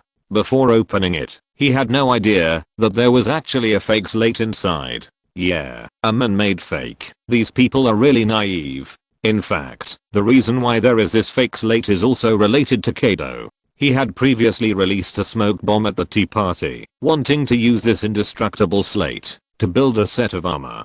People who didn't know the inside story took his reason as the truth, including Kurozumi Orochi and others. Originally, they wanted to cater to his needs, but they couldn't find such a thing. Since they couldn't find the real thing, they had the idea of making a fake. The strongest object known in Wano country is seastone. There is also a kind of associated mineral around seastone. They have the same hard texture as seastone, but they don't have the characteristics of seastone to restrain ability users. They are the best armor material. At the same time, Wano country also has the best craftsmen. They have special forging methods to process seastone and its associated products. So a high imitation stone tablet made of associated minerals and imitating the picture provided by Kaido appeared.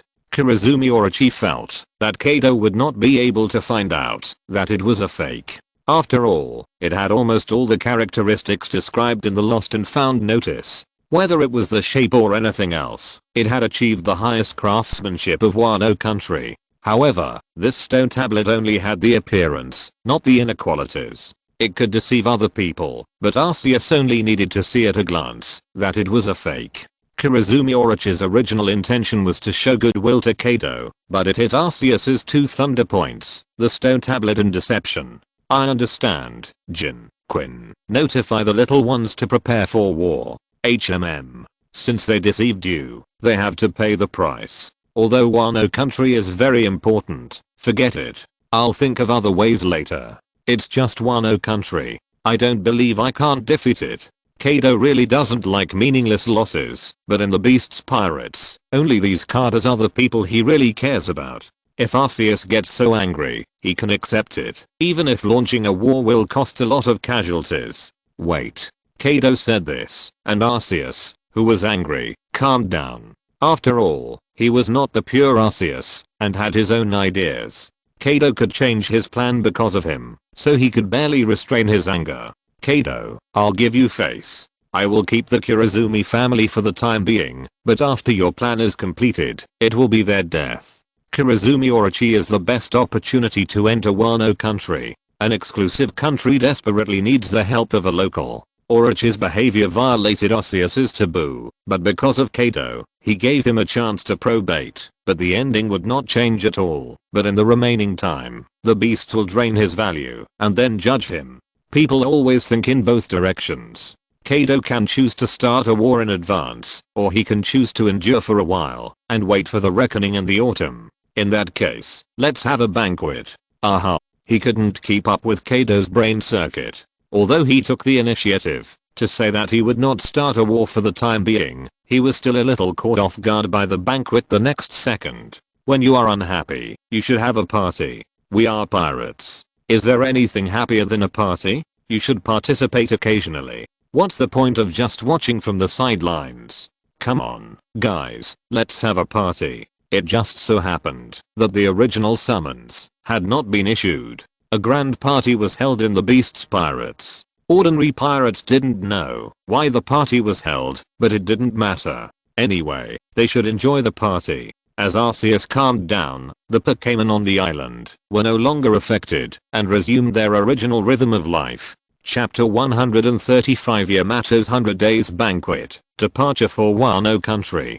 What happened in the hole was not spread out. There was no need to publicize this kind of thing in advance. It was enough for a few core members to know. Except for Setsuna, there was no naive person present, and Setsuna did not understand what happened, so there was no need to keep it secret. Fortunately, Shaina was not here, because she had something to do, otherwise she might have gone directly to kill Kurozumi much in a rage. She should not have gone far at this time. The master humiliated the servant and died. This kind of deception was the bottom line for her. Even after Jin explained what happened to her, her rage was no less than Arceus. If it were not for Arceus' order, she would really dare to assassinate Kurozumi Orochi. Then the people of the beasts reveled again, and only Kurozumi Orochi was included in the death list, and then the beasts were ready to move. Ordinary people have to move for a few days, not to mention that the beasts pirates are now a big family. The transfer of the main island means that many things have to be rearranged. It was already the end of the year, and the delay made it to 1495. After more than a month of busy work, the beasts had completed most of the personnel transfers. Although they planned to go to Wano country, they could not give up other territories. Who would guard which island, how to prepare specific business, etc. had to be dealt with. The speed was already fast. The people on the Winter Island actually felt reluctant to move the beast's headquarters. This had never happened in the past hundreds of years. In the final analysis, it was the beasts that made the people on the island live a better life. They were a member of a non-member country, and the world government did not care about their life or death. In this case, whoever could make them live a good life, they would support the rule of whoever. Although the beasts did not give up here, the headquarters and non-headquarters had completely different meanings. There was still one day before the beasts pirates moved. In fact, they had already prepared everything, but they had not set off immediately because it would take some time to get from here to Wano country, and they had another big thing to do. the governor of the Beast's pirates. Their captain's daughter was 100 days old, and there was also a custom of a 100-day banquet here. As the blood of Kaido, Yamato grew up eating the milk of the big milk can. Compared with other children, she grew up faster and has reached the stage of babbling. However, the first word she learned was not dad or mom. It was lucky. On weekdays, it was always Jigglypuff who took care of her. She heard the word lucky every day, and she instinctively learned the pronunciation of this word. According to tradition, she will be fed some different foods with chopsticks today, but now she has no teeth, so she just dipped the chopsticks and put them in her mouth. Red bean rice, clam soup, sea bream, and dried plums are all meant to help her grow healthier. These are the rituals here, but according to Arceus's intention, a Zua's house ceremony was also prepared for her. It was originally a good meaning, and Kaido agreed, but the things that appeared in the Zua's house ceremony were very strange. Those things were not prepared by one person, but the carters each picked two and put them on. They were originally covered with red cloth, and it was impossible to see what was underneath. But after the red cloth was lifted, there were few normal things at a glance. Books, crowns, weapon toys, these were put there by Arceus. The rest, microscopes, Chinese medicine, Bailey, eggs from Jigglypuff, milk from a big milk can, tree fruits, barbecue, wooden signs with flames carved on them, Arceus's flag, and Setsuna's own clothes. These were relatively normal things. The last things were the truly outrageous knives, guns, swords, and even grenades, and the grenades had the pull rings exposed. These were not toys at first glance, but real stuff. Who put this grenade in here? A vine emerged from the ground and took the grenade away and threw it to someone else. He now felt that this Zao grabbing ceremony was very abnormal. Also, why is that primitive fruit here? Aren't you afraid that she will bite it directly? No teeth? No teeth. Don't you know how strong she is? At a glance, there was no one who was worry-free, and Arceus felt very tired. This mace, Kaido, did you put it there? A small mace. The spikes were specially replaced with round heads. This is obviously Kaido's work. That's not an ordinary mace. That's Aegean. She is my daughter. She has to inherit my martial arts in the future. Aegean, did you also name the mace? Those famous swords have names. Is it strange that the mace has a name? Then yours. Hachiji, you don't know that my mace is called Hachiji. Kaido's words were rarely questioned, as if he was shocked that Arceus didn't know the name of his weapon. Well, that wine gourd is pretty. It's time. Let's start. Arceus directly changed the subject, and there was nothing strange about a mace with a name. Compared with those sharpened swords and grenade with pull rings exposed, the specially made mace is much more normal. Yamato, who was just 100 days old, was a little confused when he was held in the middle by Jigglypuff and didn't know what to do. However, the things that surrounded her also aroused her curiosity. She looked left and right, but she did not choose those shiny or fragrant things. Instead, she grabbed the mace that Kaido prepared for her. Although it was a special small mace, it was impossible for an ordinary baby to hold it, but Yamato still picked it up, waved it a few times, and threw it towards Quinn's belly. After the mace bounced back, she clapped her hands happily and crawled over to pick up the mace. Lucky. Really? Is this her first time crawling? Jigglypuff on the side happily reported the situation to Arceus. Crawling at 3 months is already quite advanced, but with Kaido's blood and sufficient nutrition, this is not particularly strange. It should be said that she is worthy of being Kaido's biological child. She immediately set her eyes on the mace that Kaido prepared for her, but she had no intention of giving up. In her opinion, everything around her was prepared for her. After holding the small crown prepared by Arceus in her arms, her target shifted to those foods, such as the milk bottle of the big milk tank. Before she turned her attention to the devil fruit and Kaido's wine gourd, Arceus collected all of them. The energy hand was very convenient in this regard, and Kaido followed closely and gave his own orders. Aha, okay guys, the target is Wano country, get ready to go. If you're listening to this novel on a channel other than Fanfic World, it means they downloaded and uploaded it without effort. We cordially invite you to visit our channel. Mundo fanfic novelos. There you'll find the original version of this story, and you can explore many other novels of various genres. We're waiting for you to immerse yourself in a world of incredible novels. Chapter 136. The glory of Magikarp will spread all over the world. On the sea, 3 warships belonging to the Beast Pirates sailed on the sea: Kaido's Beast King, the newly built Arceus Origin, and the last one was Quinn's Brachiosaurus. Pirate ships are also important sources of firepower. In the past 3 years, the Kaidos have each had their own ships, but Jin and Shaina's ships have remained in the territories of other beasts, stationed on the island with the remaining personnel. After the pirates have made a name for themselves, there is no need to stay in the territory all the time. Whitebeard is still in a stage of running around, but there are not many pirates who dare to attack his territory. So it is enough to leave a basic force to maintain daily order and deal with general troubles. It is not required that they can defeat all opponents, as long as they can send out intelligence. The reason why Quinn's Brachiosaurus was opened is that Quinn's ship has the largest tonnage and can carry more crew members. Shaina's ship is mainly used when going out to find stone slabs, so the tonnage is not large, and it pays more attention to speed and convenience.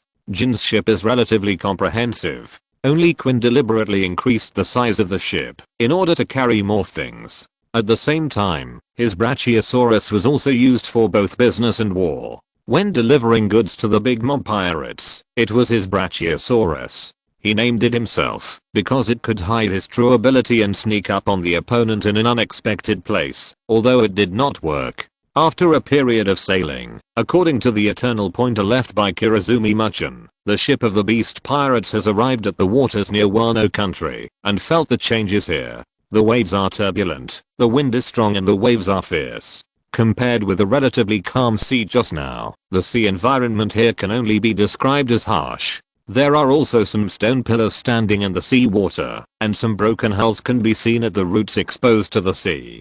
The artificial terrain of Wano country and the fierce sea outside are also one of the reasons why it is easy to defend and difficult to attack here, and it is also the reason why people in Wano country rarely go out.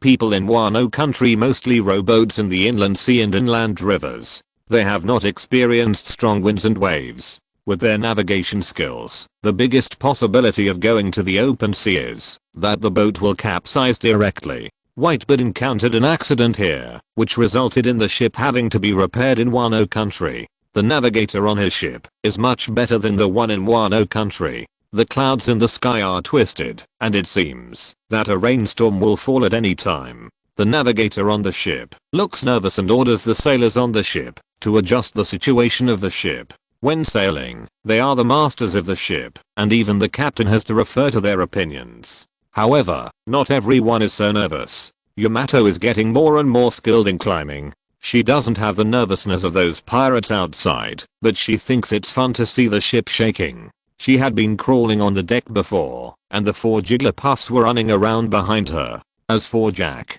he picked it up by chance, as long as he didn't starve to death. The Jigglypuffs were mainly taking care of Yamato, and Jack was just doing it by chance. As they got closer and closer to Wano country, the shaking of the ship became stronger and stronger, so Yamato was forcibly taken back to the cabin by the 4 Jigglypuffs. Kaido, are we almost there? In order to prevent the ships from colliding with each other, the Beast King and the Origin maintained a certain distance, but Kaido was not on his ship. Both he and his daughter were on the Origin. To be precise, except for Quinn, who was staring at his newly cultivated saplings on the Brachiosaurus, all the other Kaidos are here now. We'll be there soon. I've contacted the old woman. The people from Wano country are just ahead. At this time, unidentified creatures jumped up from both sides of the ship from time to time. At first, the people on the ship did not notice them, but as the ship moved along the current, those creatures became more and more, and they turned out to be giant carp. How can carp live in the sea? Who knows? It must be a new species. Normal carp would not be so big. Hey, Mandafesh, look, these are all your people. The other pirates joked recklessly. After all, Mandafesh's ability was Magikarp. It was reasonable for ordinary carp to listen to Magikarp. These pirates did not pay too much attention to the carp, but Arceus was different. Seeing these carp, he suddenly had some ideas. The current here is very turbulent. Even some marine fish cannot live in such water currents. However, the carp, which should be freshwater fish, have evolved into a huge size here and have strong physical strength. First, Zerora, then the Gilgamesh. His current strength can support small-scale creation, but it is not suitable for large-scale creation. If he wants to create a certain species on a large scale, it is more appropriate to transform it. He needs more spies, and these spies may not necessarily be human. The previous Millennium Dragon is an example. However, the number of Millennium Dragons is too small. Even if the leader asks his companions, it will take more than 20 years. But these tenacious carp are different. Who is a Pokemon with extremely tenacious vitality that can survive in salt water, fresh water, sewage, and even puddles? It is Magikarp. There are fishes distributed in various regions, which are the ones that make countless fishermen worried. Magikarp, who is a Pokemon with extremely strong reproductive ability and can quickly expand the population. Magikarp. These Magikarp that can live in rapids make up for the biggest weakness of ordinary Magikarp, which is weak body. So Arceus began to observe the carp in the ocean current, and finally he took a fancy to several of the most active carp. One after another, power surged out of his body and finally entered the bodies of those Magikarp. There are two kinds of transformation of animals. One is to give them the ability of Millennium Dragon. When they gain the ability, they can also choose to change back. Otherwise other Millennium Dragons will not recognize them after decades. In this case, their children are still Millennium Dragons, and the power will not be inherited. This time, the transformation is permanent, just like the two cows before. From now on, they will always be milky cans, and can no longer be transformed back into ordinary cows. The same is true for Arceus' transformation of these carp this time. After the transformation, their offspring will directly become Magikarp, and be influenced by Arceus in their bones. After a period of time, these Magikarp will lay eggs, and the growth cycle of carp is very fast. At that time, Magikarp will spread to the surrounding oceans with tenacious vitality, huge numbers, and strong physique inherited from native species. They will go to the deep sea to find traces of stone slabs, and like the Millennium Dragon, they will return here every once in a while to report on their communication, thus solving the problem that the people of the beasts cannot explore the deep sea on a large scale. Chapter 137 Kaido's Show of Strength. Transforming tens of thousands of carp is laborious, but transforming only a few and letting them reproduce naturally is different. There are few Pokemon that can match Magikarp in terms of the number of births. However, even the Pokemon he created do not have the same ability as him. They cannot sense the stone slabs, so Magikarp can only look for objects with similar appearance in the deep sea. This is an attempt. If those Magikarp can really bring back valuable news, he will consider some more complex species, such as considering competing with Morgans for business and creating some new news birds. There are some new plans in the little notebook in his mind, but his small move today has caused great changes in the ocean. As the Magikarp eggs, or the unique eggs, flowed with the seawater, the new race of Magikarp began to appear on the sea. And those super large Magikarp are his transformation objects, and they have been circling the sea near Wano country. He needs a large-scale underwater exploration team. In fact, races with higher intelligence are better used, such as the fish people, but the status of the fish people is too embarrassing. In a world full of water, he has excellent talents, and occupies the Fishman Island 10,000 meters deep in the sea. However, he plays a good hand of cards badly. If he really lets the fishmen work for him, I'm afraid that Beisha will have to walk on the road to rescue employees every day. If the fishmen don't find a way to change themselves, it will be useless for anyone to help them. The fishmen are not without strong people, but none of them are willing to stay in the kingdom of Ryugu. Even Jinbei is affiliated with other pirates. Sun Witterbird, Big Mom, Straw Hat. Except for the original Sun Pirates, the others have nothing to do with Fishman Island. At present, Ashi can't make a third radar. In this case, instead of thinking about the millions of fishmen, it is better to make more Magikarp. Anyway, the nature is not much different, and Magikarp is more obedient. The abilities given to humans cannot evolve by themselves, but this thorough transformation is to turn them into the shape of Magikarp from the inside out, and they can evolve by training themselves. Arceus wanted to see if there would be naturally born giant carps without his help, and see how far these carps could go. Magikarp is indeed weak, but if there are groups of Gyarados, ordinary sea beasts will have to avoid them. Although these Magikarp may be preyed on during their growth, this is also part of the law of nature. Arceus is concerned about the first generation he created. The second generation born naturally, and the subsequent offspring are different from the first generation in terms of emotional significance. Their offspring may return to the size of ordinary Magikarp. After all, not all carp can grow so big, but as the first generation, they are all super large Magikarp. The strength and physique of local carp, and the hardness of Magikarp's scales are not good for them to hit. Seeing Arceus doing some strange things in the sea, Kaido was a little curious. What did you do? A little attempt, and the result will probably be known in 2 years. Even if Magikarp grows faster, it will take at least a year to expand. Adding the time they spend wandering and returning, 2 years is already a good estimate. At this time, the ship also arrived under the huge waterfall. Most people on the ship were shocked by the slightly rising needle in the waterfall in front of them. That old woman is here. Kaido found the ship beside him, and Kurozumi-machan naturally saw Kaido, but for some reason, she felt that the expression on Kaido's face was a little dangerous. Compared with the previous Kaido, his mood seemed to have changed a lot. Hey, Kaido, you are finally here. Lord Orochi has been waiting for a long time. Stop talking nonsense, and lead the way. Our people have been impatient along the way. This way. Although Kaido's attitude was very bad, she just thought that Kaido's temperament was changeable, which was similar to the rumors outside. They just wanted to use Kaido's power to suppress the resistance forces in the country. As for what Kaido was going to do, it didn't matter to them. According to her plan, it would be best to let Kaido and Kazuki Oden fight to a draw. This would be the best result. At least Kaido had to win.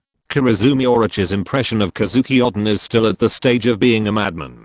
No sacrifice or bond can stop his actions. If Kazuki Oden knows what he has done, he will tremble when he thinks of Kazuki Oden slashing at him like a madman with 2 swords in hand, and even soaking in hot water cannot relieve it. Under the leadership of Kurozumi-machan, the huge waterfall split a hole in the middle, revealing the cave hidden below. There are 2 ways to enter Wano country. One is to let the giant carp take their boat up from the waterfall outside. It is very risky. Although it is not as dangerous as riding the rushing sea current to the Sky Island, it is also a test for the crew. The other way is to enter the hidden cave under the waterfall, which is connected to the inland sea of Wano country. As long as you enter here, you can reach the inland sea of Wano country through the elevator.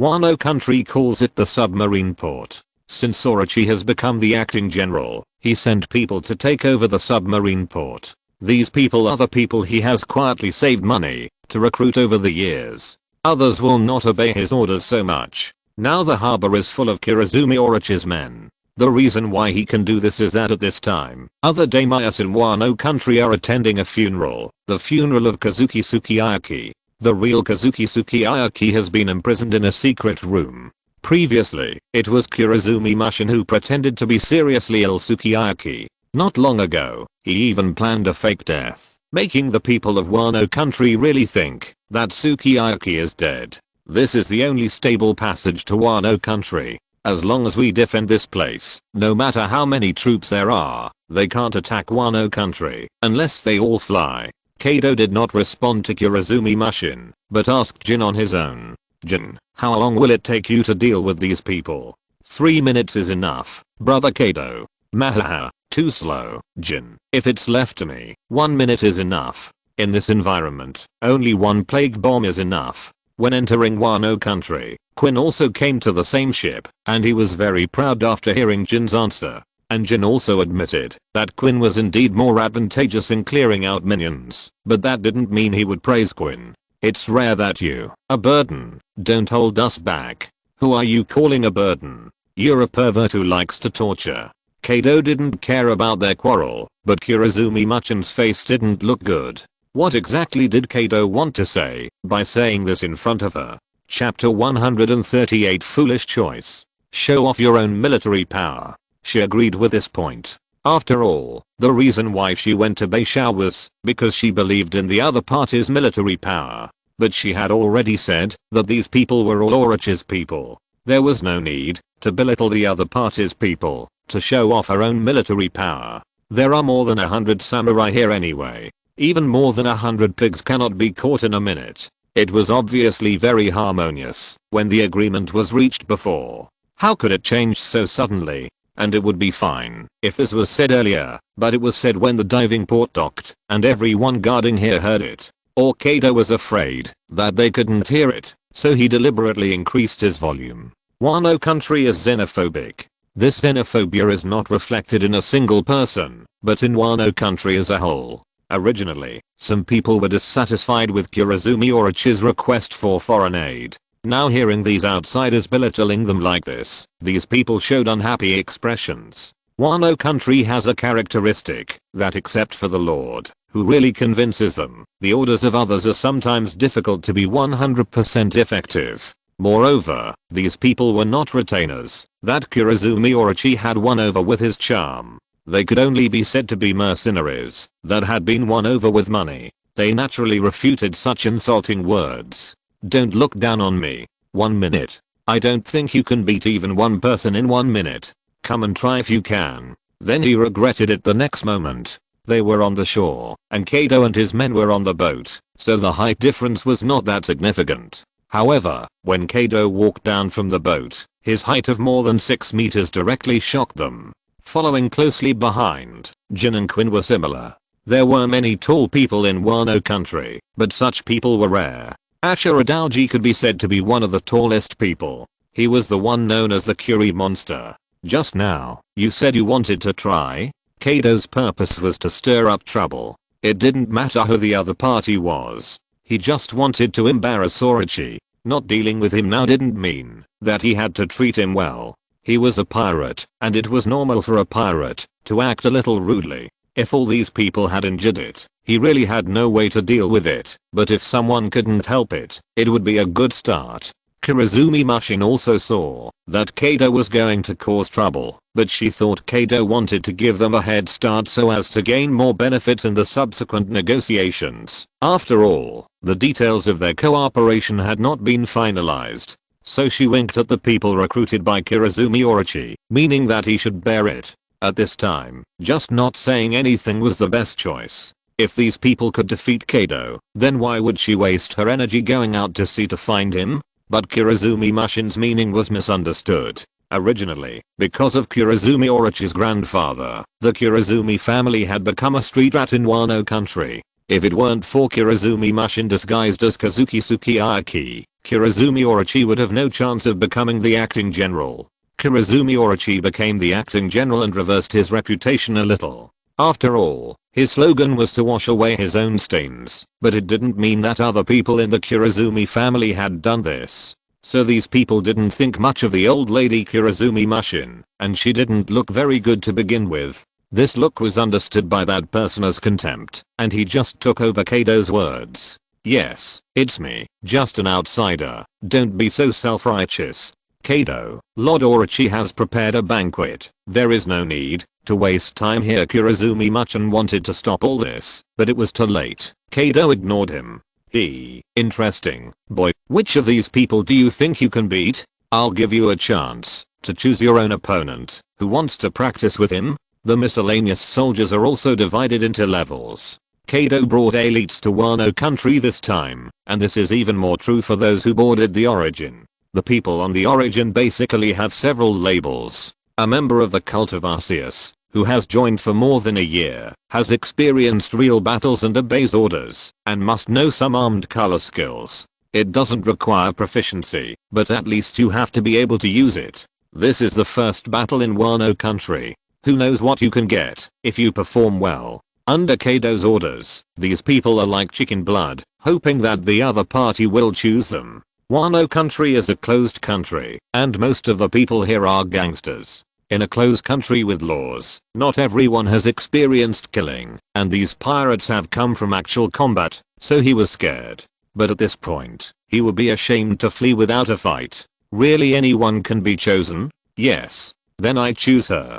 Following the direction of his finger, the pirates made way, and finally he pointed to Olga. Due to the influence of pure gold, Olga grew slowly, and was only slightly stronger than Zorora, who had not grown a centimeter.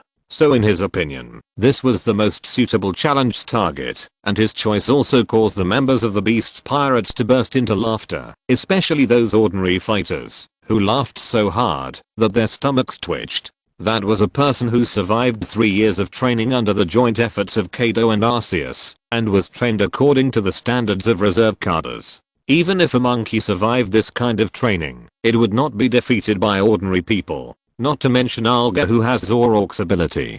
She only looks the weakest, but she is much harder to deal with than those ordinary fighters. He thought that the people of the Beasts were laughing at him, and in fact, they were laughing at him, but they were not laughing at him because he chose the weak, but they were laughing at his bad luck and choosing the opponent who should not be chosen outside the cadres. Olga, I leave it to you. 1 minute. If you can't finish it, prepare to practice armament haki tomorrow. Why me? Captain, 1 minute is what Uncle Quinn said, not me. Then 5 minutes. We can't delay any longer, but there are still people waiting for us. Captain, how about changing someone? Olga was not interested in this kind of battle.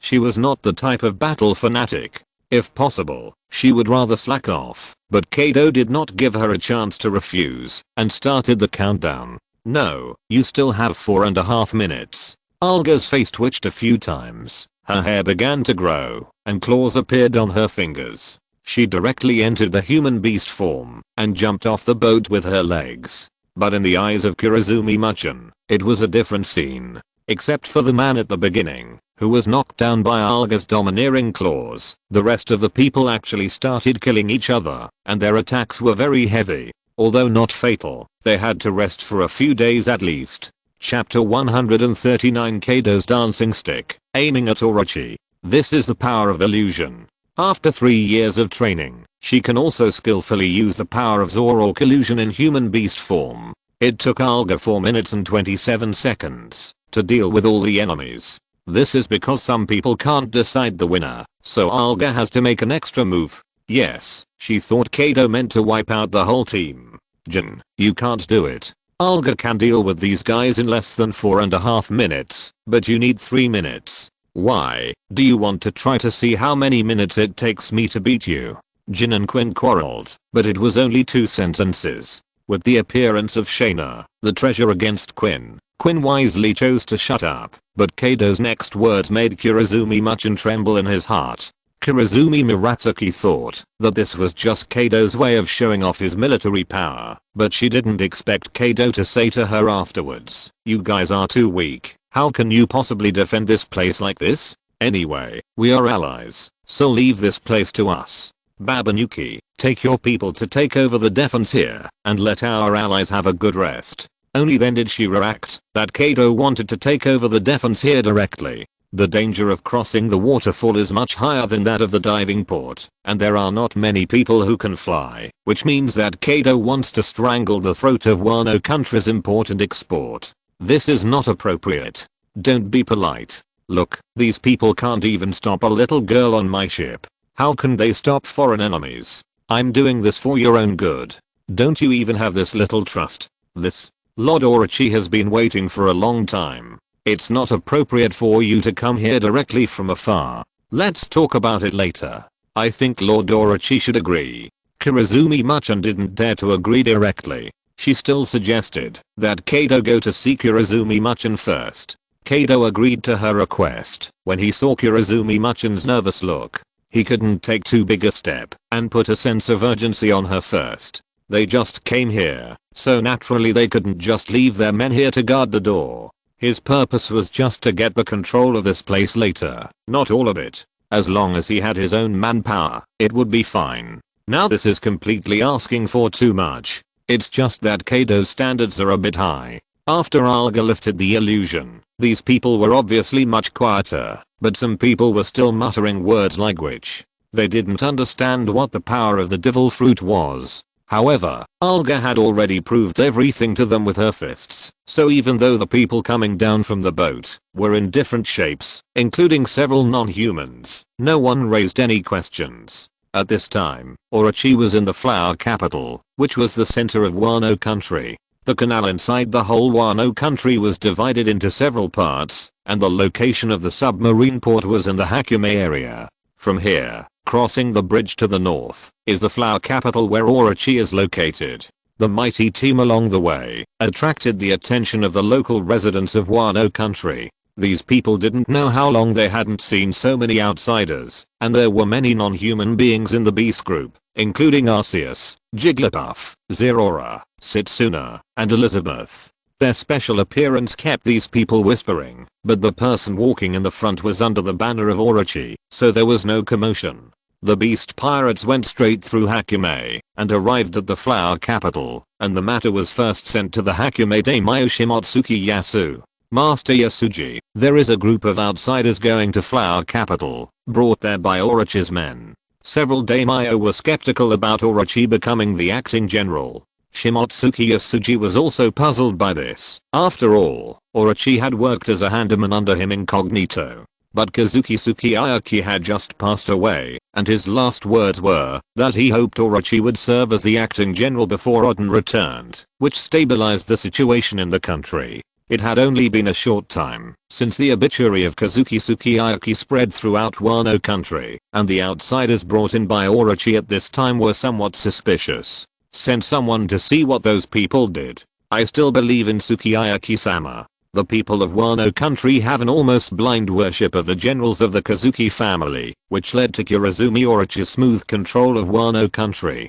With the banner of Kurazumi Orochi, the beast's pirates entered Flower Capital without any obstruction. When they entered Flower Capital, it was already night, but the lanterns still illuminated the place. Although the country was closed to the outside world, the people's lives were still good. Soon they arrived at the residence of Orochi, which is also the center of Flower City, and where the general lives. However, Kurazumi Orochi is planning to rename it Orochi Castle. Guhi, I've been waiting for you for a long time. Kaido, are you satisfied with the gift I gave you? He thought it would be a friendly meeting, but it was not what he wanted. Kaido did not have a good attitude towards him. Not only that, after he said this, he always felt that he was being stared at by something unknown, which made his back cold. Satisfied, of course satisfied. I will definitely repay you well. Well, repay you. Kaido's mouth was filled with a special smile, but it was full of danger. Unfortunately, Kurazumi Orochi did not realize this. It's good to be satisfied. Come on, everyone, I have prepared the most grand welcome ceremony. However, from this moment on, everything became a little different. The ordinary members ate and drank in the venue below, while several carters and Kaido entered the banquet hall of Orochi. From this time on, Orochi's troubles began. He felt that the people of the beasts seemed to be looking for trouble. The food was not to his liking, the wine was too light, the person who served the food stepped on his right foot first, and all kinds of weird reasons emerged one after another. Finally, he insisted on the step of the alliance wine. He and Kaido raised their wine bowls at the same time, but Orochi didn't notice that Kaido didn't drink a drop of the wine in his bowl, and it was all spilled on his collar. But after that, he stood up again with a drunken face. After all, he had drunk a lot of wine before, and Orochi didn't find it strange. What's wrong, Kaido? The dance of you women is too ugly, why don't you let me help you? As he said that, he didn't care about the bewildered dancers, walked to the middle of the venue, and danced a strange dance in a slightly funny way, and his 8 fasting precepts were in his hands again at some point, and they danced with his funny dance moves. Orochi thought that this was Kaido's show of goodwill, and he laughed in his seat, but before his laughter ended, he saw the mace in Kaido's hand flew towards him, and was finally stopped by a barrier. Kaido? What are you going to do? Chapter 140. Oops, my hand slipped. Sorry, Orochi, I drank too much, and my hands are a little slippery. Kaido looked like he was drunk, but Orochi didn't believe a word of it. It's okay for him to drop his mace after drinking too much, but who would use haki before dropping it?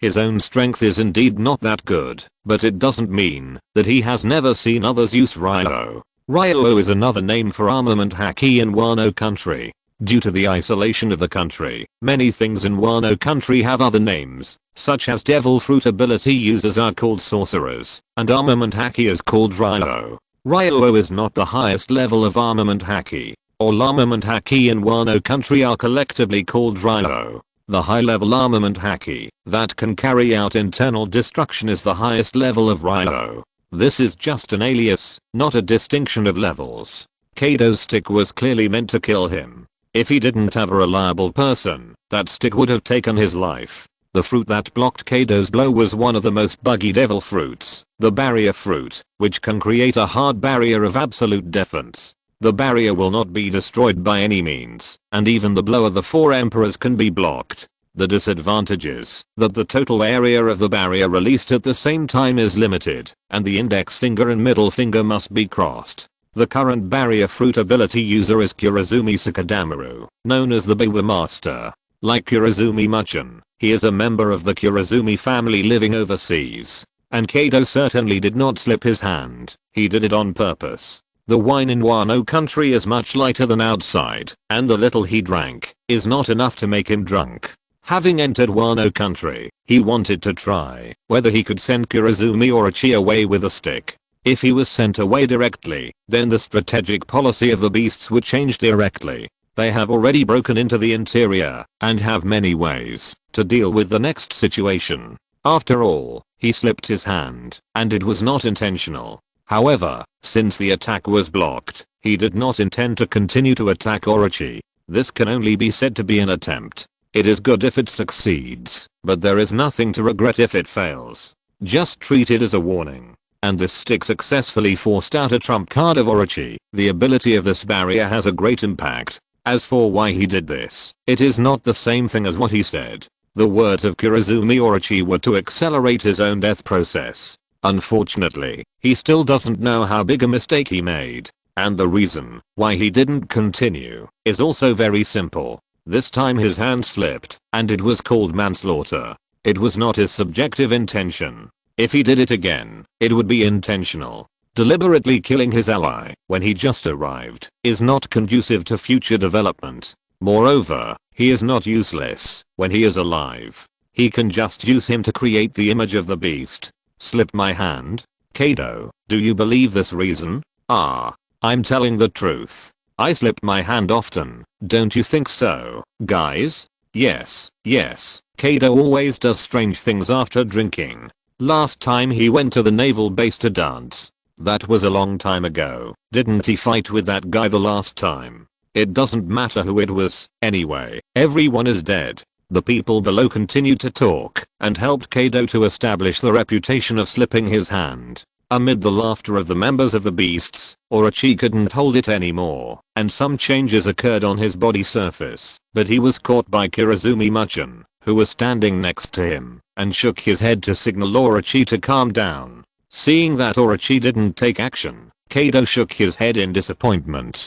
If he took action, the beasts would have a reason to take action. As for the barrier fruit, although the ability is troublesome, it is not impossible to deal with. At worst, he can transform into a blue dragon and throw him and the house into the sea. He doesn't believe that a person with an ability can still make any waves after being thrown into the sea. Kaido, that's enough. We are guests, so let's give him some face. This is Wano country, and we will have to rely on him in the future. Arceus stopped Kaido. He knew a little about the national conditions of Wano country. If the beasts wanted to rule here, they had to use Kurazumi Orochi to eliminate the rule of the Kazuki family. At that time, he would expose Orochi's behavior, let him share the hatred of the people, and support a new puppet regime, so that he could completely control Wano country. Then he would use time to let ordinary people get used to the rule of the beasts. It is not easy to find a high quality scapegoat like Orochi.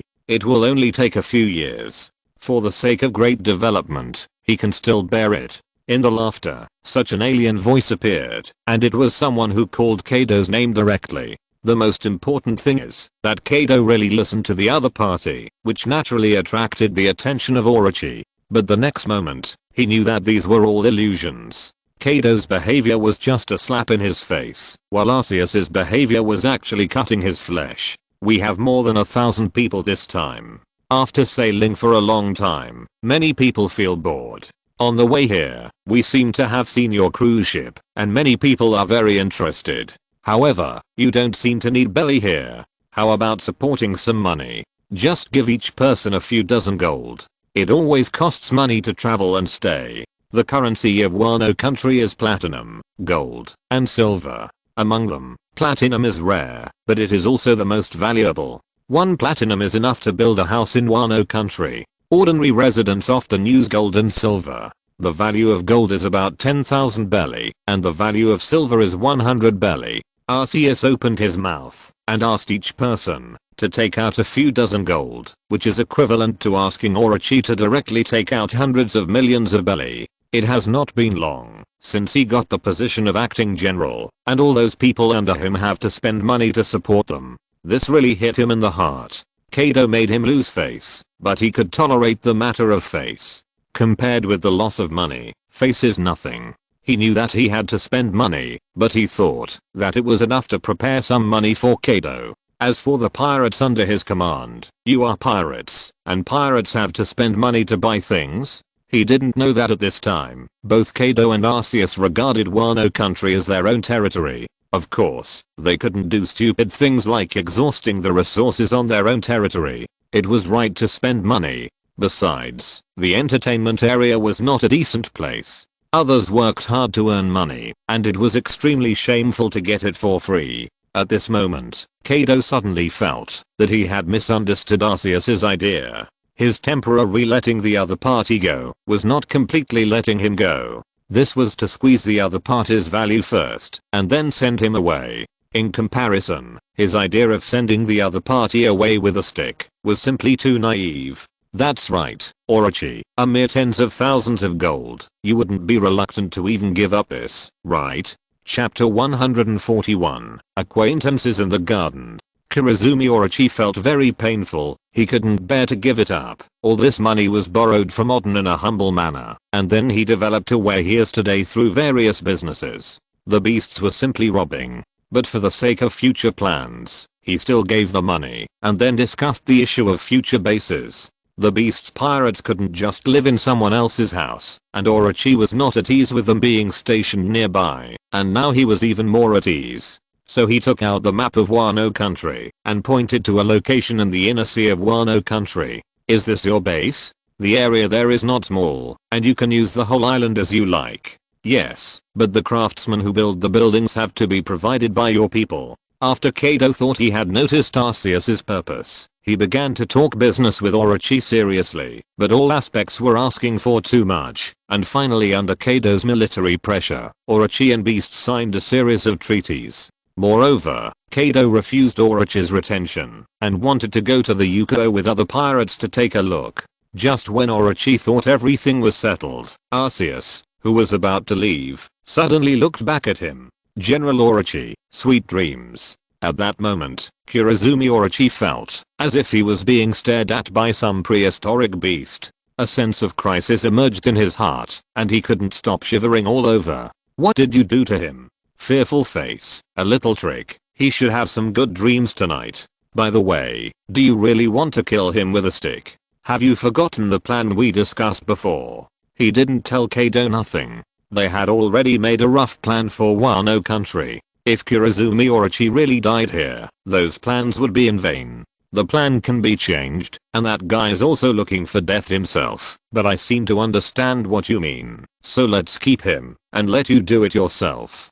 Guys, if you want to go to the arcade, go to Quinta, get the money. Meet here before noon tomorrow, understand? This kind of business also exists on other islands, but it is relatively rare. Stus's Happy Street is full of this kind of business. Most of these people are pirates. Unless they are all cut off, this kind of thing cannot be restricted. It took a lot of effort to prohibit those people from breaking the law and disorder at the beginning. Going to a place like the arcade is not against the rules, but there are always people who are not interested in it. These people were led by Arceus to the Station of the Beasts, which is the future location of Onigashima. Zerora, what is the arcade? Is it fun? They are also excited. Why can't I go? Setsuna didn't understand the word arcade. Seeing those pirates who were getting paid were so excited, she thought it was a particularly interesting place, so she also went to line up to get the money. But Quinn saw that she didn't give any money at all, but threw it to Zerora. Point, that's not a place for children. Let's go grill fish. With a twitch of his mouth, he pulled Setsuna away, but still took 100 gold coins from Quinn. That was the activity fund for everyone. Not going to the Yaku didn't mean they wouldn't get the money. And Quinn's matter was not over yet, because Athi was seen among the people who received the money. Hey, what do you want to go to? This, ahem, okay, I understand.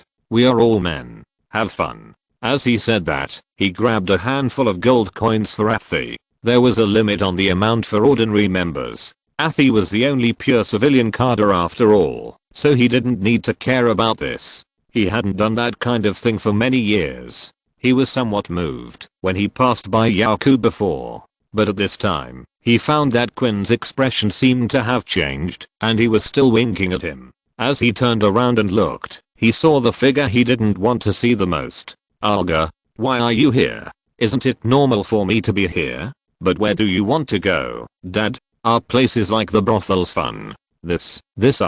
Forget it, I don't care. Just do whatever you want. Find a more expensive place, and don't get into any messy problems. He stuffed his money into a C's pocket, and rode Elizabeth away. This made a C feel entangled, not knowing whether to follow the teams going to the brothels. Not long after, a large number of outsiders entered the brothels of the flower capital. The brothels were the official red light district of Wano country. There were both courtesans who performed, but not sold their bodies, and prostitutes who engaged in ordinary flesh trade.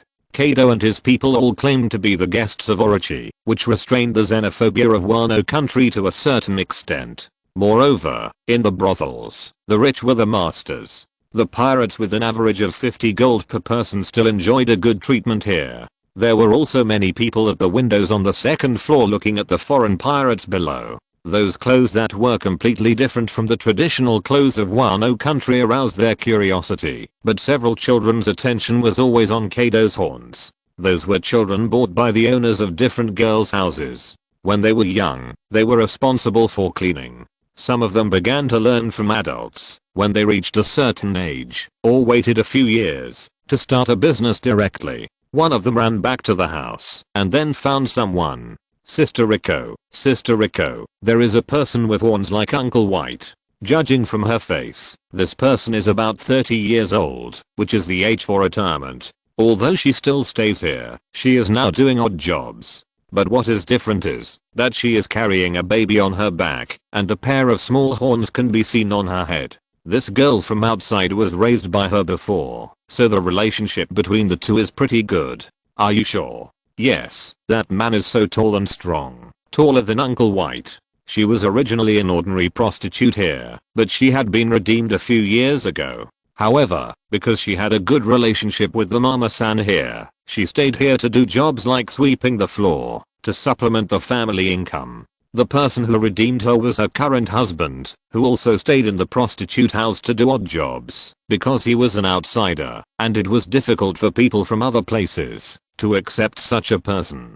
He had sold all his belongings to redeem Rico, and the two of them, who were penniless, could only choose to stay here and make a living by doing decent work. No one wanted White, an outsider, and Rico didn't know anything else. The mama-san of this prostitute house was not too heartless, and still left them a room for them to live in temporarily. Everything was fine, and they had a child, but not long ago, White fell seriously ill, and is now in a critical condition. It is unknown when he may die. Sayuri, are you telling the truth? Really? The outsiders next to him called him.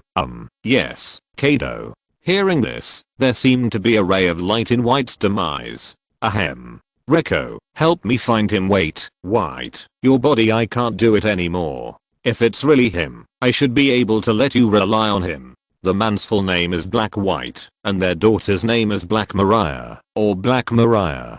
To be honest, Black Mariah is Black Mariah. If there are big objections, I will change it back to Black Mariah later. If there are no objections, I will write it as Black Mariah. Anyway, the surname will rarely be mentioned in the future, and it is not very important. Chapter 142. I will take care of your wife and children. Don't worry. Sayuri, do you remember where he is? Yes. Lead the way. White looked very thin, but he was more than 4 meters tall. It was really difficult for Rico to support him, and he could only act as a human crutch. Outside, Kaido had no intention of playing with his men. He was just observing the surrounding environment, such as the sword-wielding warriors outside the houses. There were many of them, and they looked much stronger than ordinary soldiers. This seems to be a very good place to recruit soldiers. Just as he was thinking this, a slightly excited voice came from behind him.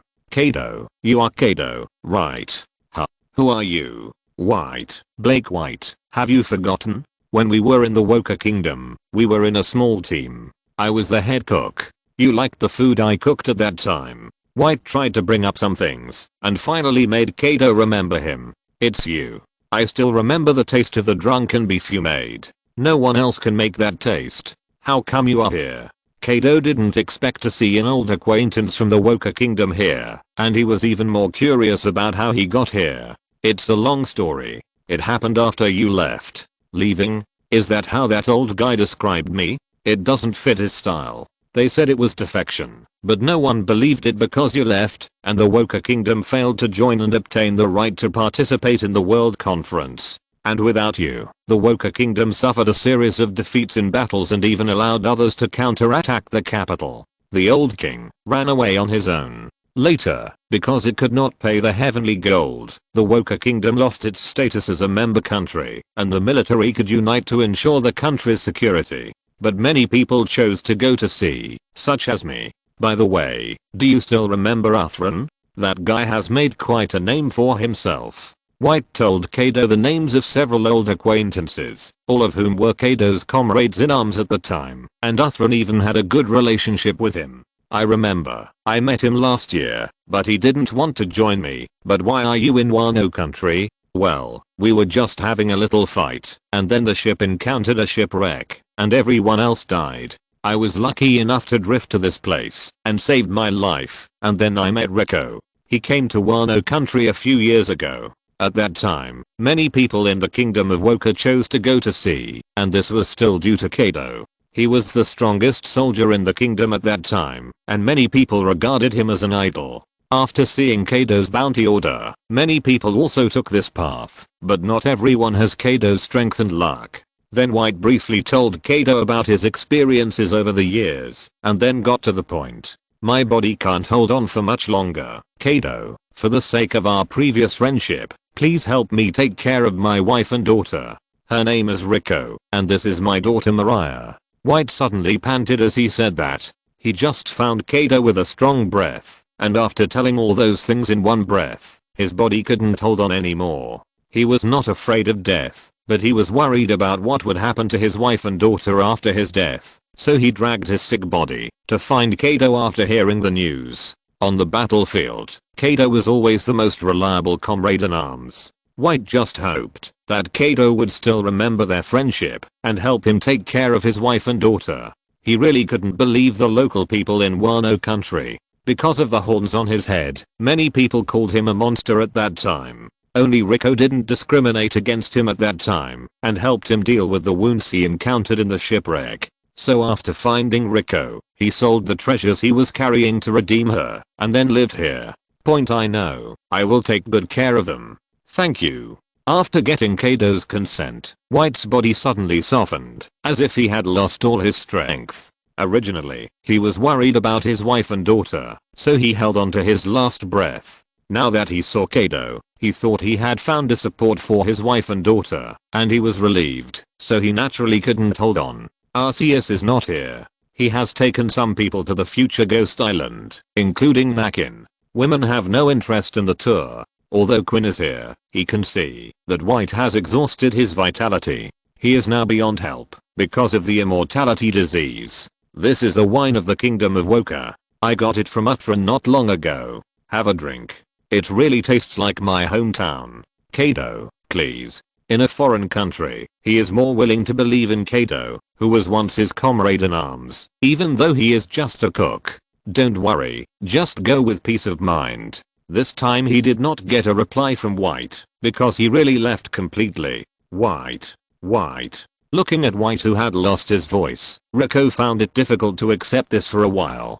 Come with me. I promised White that I would take care of you for him. If you don't want to leave, Mandafesh, go by the store where she lives. If the money is not enough, let them ask Orochi for it. When everyone else went out to have fun, Mandafesh did not. He chose to stay with Kaido. Arceus had Shaina and Aurora. As long as the two of them were there, others could not show their courtesy, so he chose to stay with Kaido. It is said that the beasts are planning to further distinguish the levels of Kaido's recently, and he still has to perform well. His ability is also considered a member of the small Kaidos and the beasts pirates. After training, Magikarp's ability has also made him have a copper skin and iron bones. Magikarp's characteristics of hard scales all over his body are clearly revealed on him. Ordinary bullets can't hurt him, even ordinary swordsmen can't. Only swordsmen who have mastered the level of cutting steel can hurt him.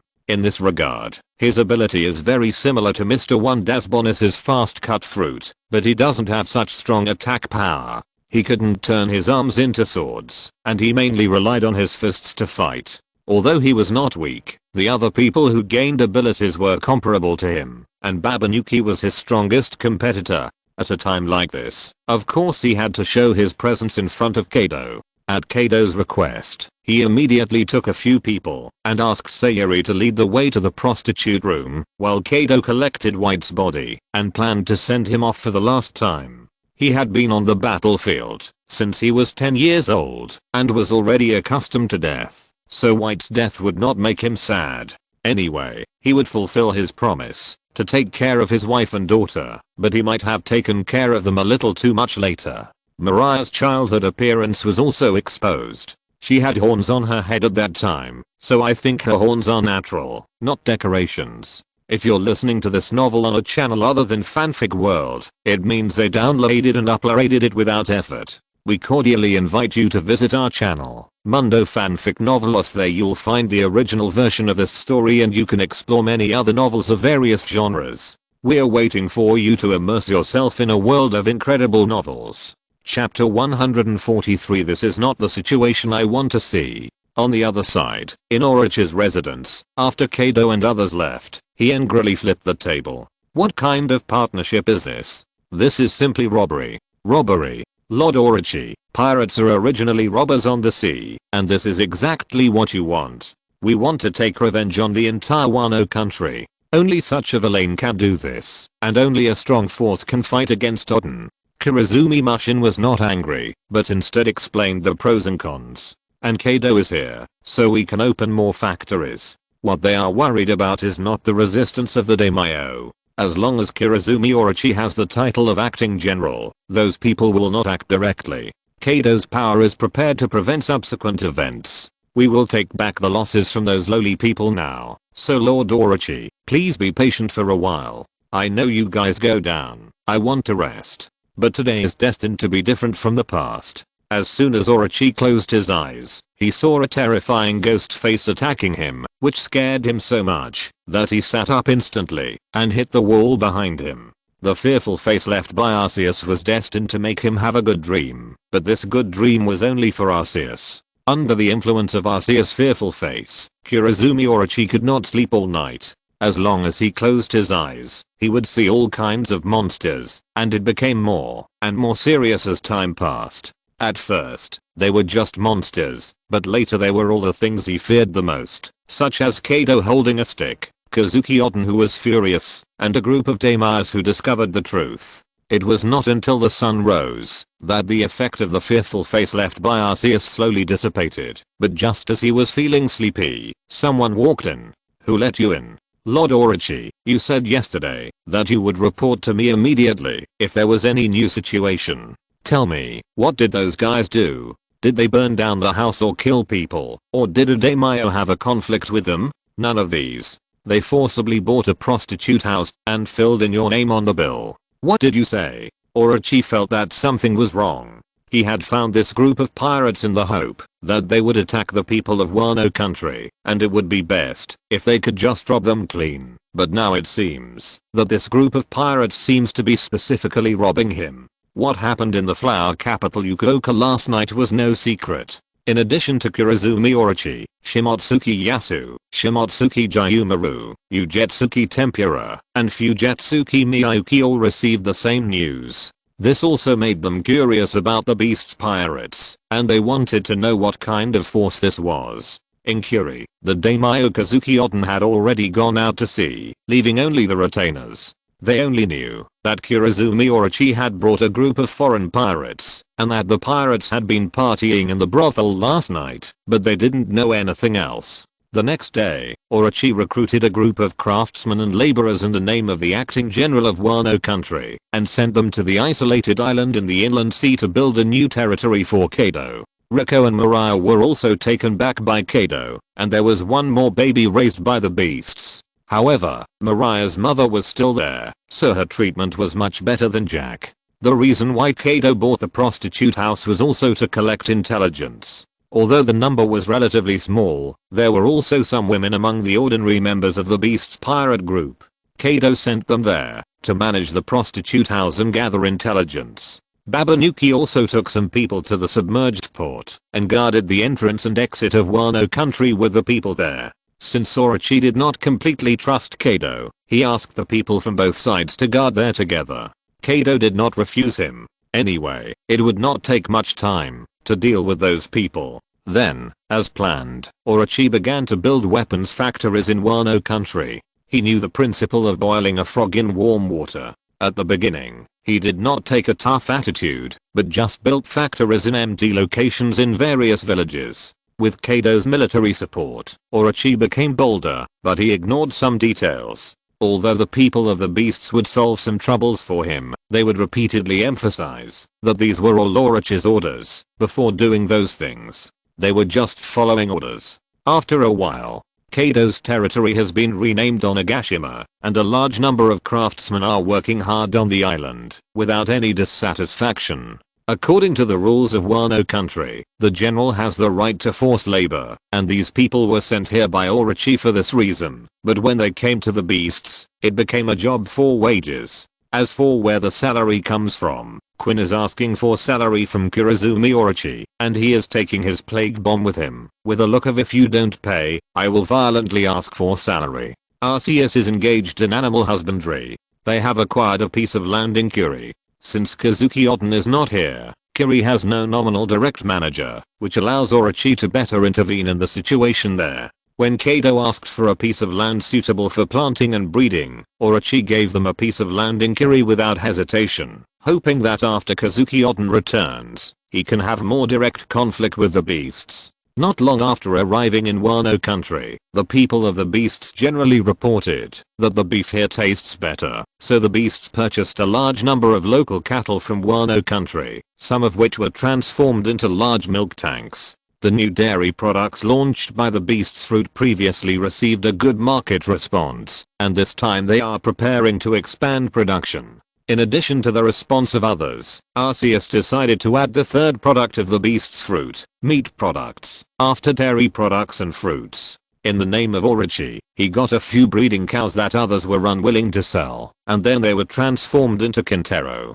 Kintaro and Miltank bred became an offspring normally. At the same time, Kintaro was also crossbreeding with local cattle to breed second generation cattle with Kintaro blood. This type of cattle is exported as beef cattle, and was named as a local specialty of Wagyu by Arceus. And what the beasts did appeared on Kurozumi Orochi's table again. They are planting trees and raising cattle. According to Kurozumi Orochi's plan, the weapons of Wano country will definitely sell well in the outside world. When Kaido sees this profit, he will definitely not be able to restrain himself from expanding the factory crazily, and then he can turn the entire Wano country into a weapons production country. When the factory occupies all the arable land, the people of Wano country will enter a state of hunger. Although this cannot be achieved in one step, it is also necessary to see the process. But the current situation is very wrong. Kurozumi Orochi believes that Kaido should join forces with him to exploit the people of Wano country, but now he is clearly sucking his blood to develop the people's livelihood in Wano country. Chapter 144 Development in accordance with local conditions. If several factories had not been built, Kurozumi Orochi would have completely doubted his life. Moreover, Kaido did not blindly ignore him. The military industry of Wano country was indeed excellent, and he could not completely abandon it. Even if the huge profits brought by the beast fruit and John's treasure made the beasts have sufficient funds, he still had to have an excellent logistics base to ensure his weapon supply. However, unlike Orochi's idea of building factories across the country, Arceus had already arranged what each area should be used for according to the environmental characteristics of Wano country. First of all, Kuri. Kuri has a mountainous terrain and a mild climate. It is a place suitable for most tree fruit planting. At the same time, there is Kintero's ranch here, and those new varieties of Wagyu cattle are grazing in the mountains. The terrain and climate characteristics of Beiwu are similar to Kuri, but there are no high mountains, mostly hilly areas. The development plan here is similar to Kuri, but Kuri pays more attention to planting, while here it pays more attention to animal husbandry, and each has its own focus. Flower capital is the economic center of Wano country, and the outer terrain is also good. Moreover, the climate here is clearly layered, and special medicines can be cultivated by taking advantage of the terrain of Fujiyama. At the same time, because it is located in the center of Wano country, it will inevitably be the main place for goods trading in the future. The wasteland of Himido Plain in the north is planned by the beasts as the main food production area. While planting cash crops on a large scale, basic food security must be guaranteed. As for the problem of wasteland, Arceus plans to take time to do some greening and let the people here know what miracle is. Rabbit Bowl and Linghao, the eastern veins of Wano country are distributed in Rabbit Bowl, so there are mostly rocks here, and the soil is scarce and not suitable for farming. Based on the principle of adapting to local conditions, Rabbit Bowl was selected as the main industrial area. Moreover, the eastern vein is right next to it. The weapon technology and eastern processing technology of Wano country are unique, or it is their unique eastern processing technology that brings them excellent military capabilities. The factory is closer to the vein, which can also reduce the loss in manpower consumption during transportation. As for Linghao, because of the cold climate, it is covered with snow most of the time. Only a small number of cold zone plants need to grow here. After retaining some areas, this is the place for the future assembly workshop. The forging of ore and the manufacturing of parts are completed in Rabbit Bowl, and then transported to Linghao for assembly. The finished products will be sent to Onigashima, and Kaido and others will decide on their future uses. This is the current arrangement for the 6 regions of Wano country. However, everything has just started. These are the arrangements after Wano country is completely controlled. At present, Beishao only builds factories in Rabbit Bowl and builds mixed agricultural and animal husbandry orchards in Jiuli. At the same time, Beishao's actions have also had a significant impact on Wano country. The number of people accompanying Beishao is about 1,000. Among these people, even chefs, ship doctors, and navigators have the ability to go to the battlefield. It can be said that all the members are elite. Of course, these people did not come to Wano country to do farm work, but the development of the industry requires more manpower, so Beishao's choice is to recruit more workers locally. Wano country has a population of more than 1 million, so it is not difficult to recruit some labor. Although Wano country is xenophobic, the people found by Orochi can make some people temporarily put aside this prejudice, and they can be hard on people, but not on money. A monthly salary of 5 gold is considered a high salary in Wano country. If you don't eat or drink, you can save enough money for a house in 20 months. Although it is based on the exaggerated premise of not eating or drinking, it is still good. In this process, the beasts also plan to gradually absorb the local members of Wano country to join themselves and achieve assimilation into Wano country. Riko is a precedent. Although Kaido brought her out because she was White's widow, there was also this factor in it. Sayuri was also brought out at the same time. This was Riko's request. She felt that if possible, Sayuri would grow up in another environment. Mandafesh directly bought the entire prostitute house according to Kaido's request. According to the rules, they have control over all the prostitutes there. The composition of the prostitutes is very complicated.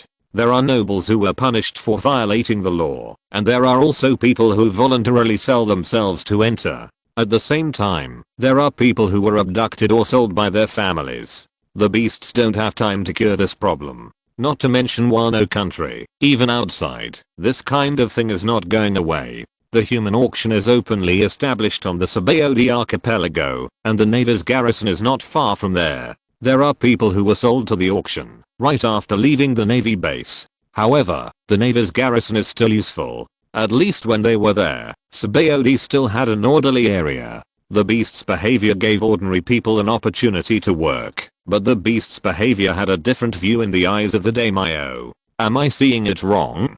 Kurozumi Orochi really reformed and wanted to help Wano country develop people's livelihood. This is Shimotsuki Yasu's idea. He is the one who has the most contact with Kurozumi Orochi among the current daimyo, and he is also the one who is more familiar with Oden. He has always felt that there is something wrong with Kurozumi Orochi, but from the current situation, he seems to be wrong.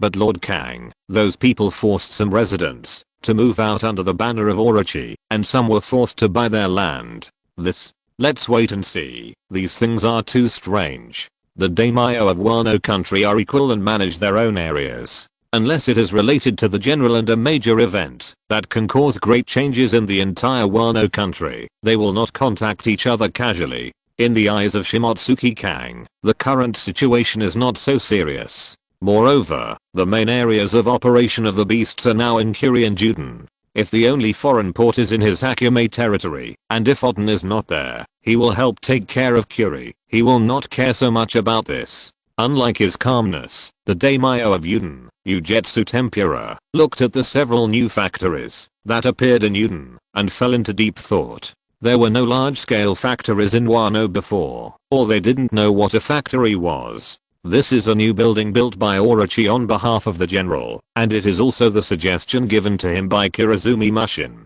A large number of factories can not only make huge profits, but also pollute the environment of Wano by discharging wastewater. The factory that Kaido helped him build in Rabbit Bowl was his last comfort, but a strange problem arose. The wastewater only appeared a few days ago, and then it seemed to disappear out of thin air. Chapter 145, Environmental Guardian Lola Smelly. At night, a large amount of highly toxic wastewater was discharged from the drainage outlet of a factory in Tawin and flowed into the river outside. However, after the reconstruction of this river, this section of the river has dried up, so the wastewater did not flow directly into the main river. As the wastewater was discharged, several groups of strange creatures crawled out from the corner of the factory. The highly toxic wastewater was delicious food for them. For a while, the wastewater was drunk clean, and some crystal blocks appeared on their bodies. Stinky mud, a Lola form.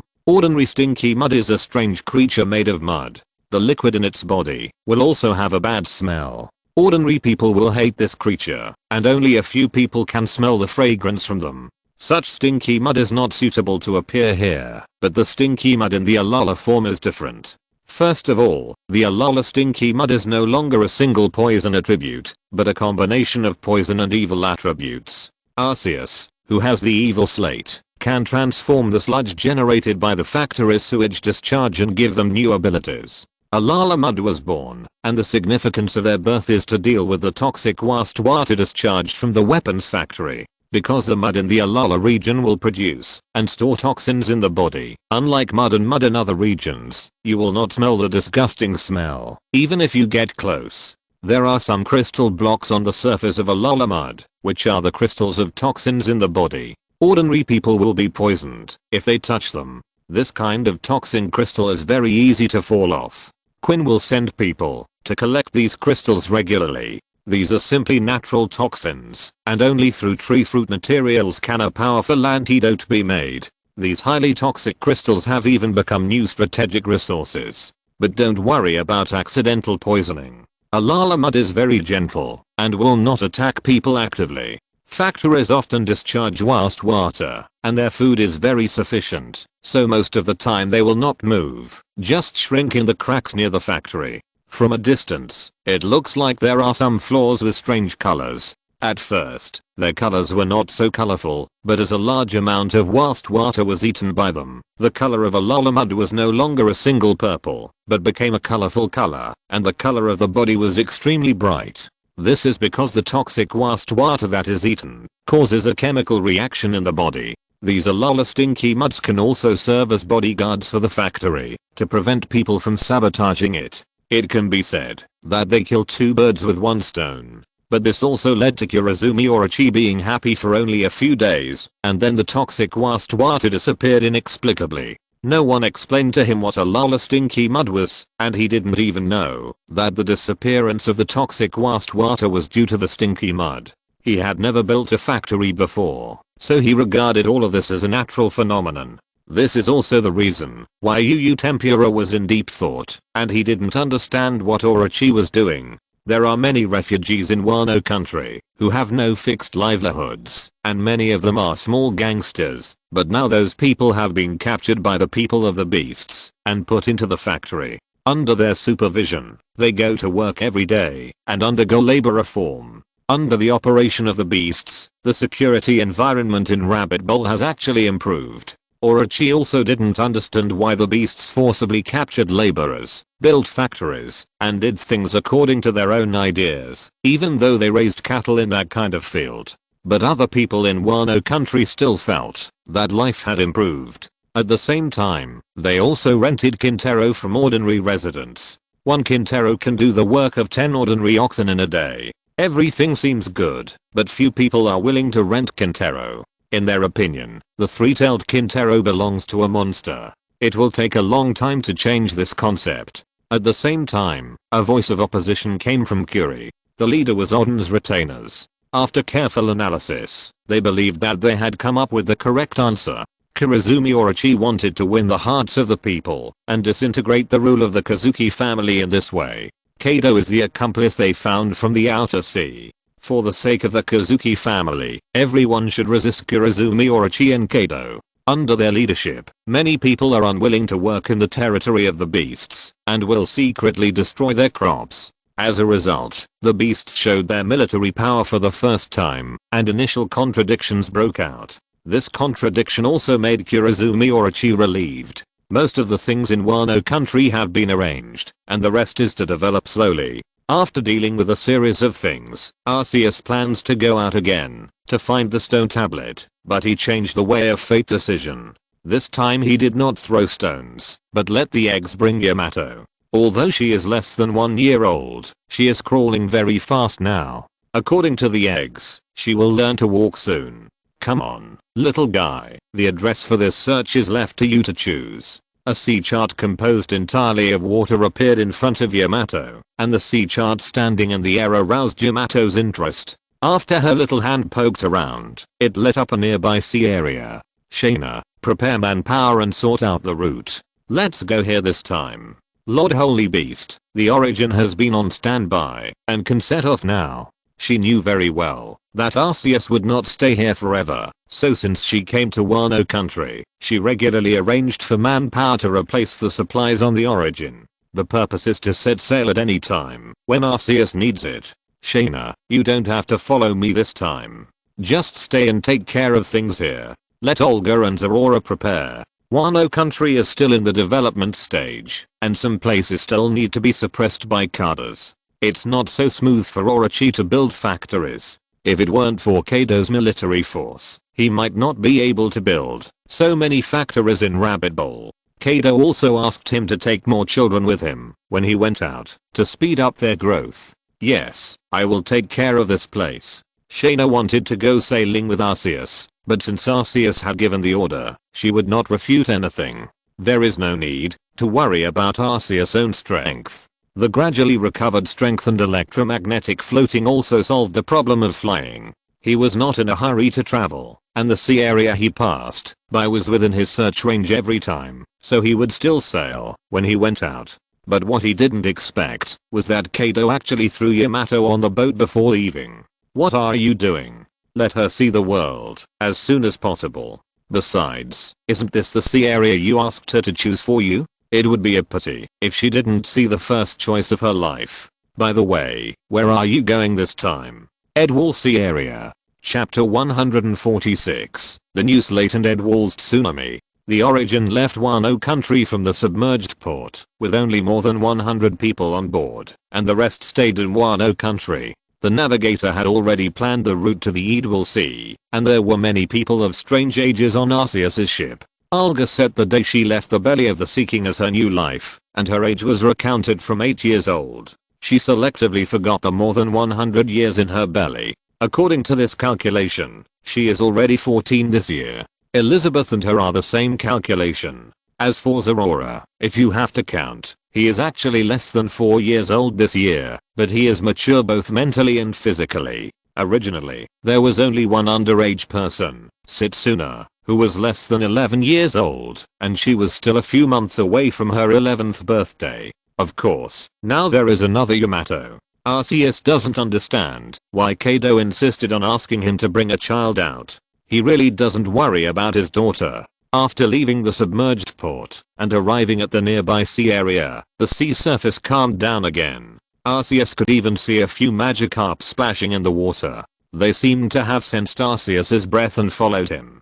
It was not until he left the waters of Wano country that the Magikarp swam back upstream. Arceus instructed them not to leave the nearby waters. Those who left here were their offspring. Magikarp reproduced very quickly, and the first batch of offspring had spread to the surrounding waters, and the Origin also sailed towards Edwall. After a while, the Origin was about to reach the island near Edwall, and a major event was happening on the sea surface of Edwall. At the Navy headquarters, the current Admiral Sora was persuading Garp to accept the position of Admiral, but after Roger, brought by the messenger, and the Golden Lion came into contact in the waters of Edwall, Garp pushed the door open and walked out. He was more interested in hunting Roger than the so-called Admiral rank. Aokiji, who had joined the Navy for 3 years, followed behind Garp, and admired his refusal to take the rank of Admiral, and Garp and Sengoku boarded the warship to the waters of Edwall. Navy hero Garp and headquarters Admiral Sengoku set out at the same time.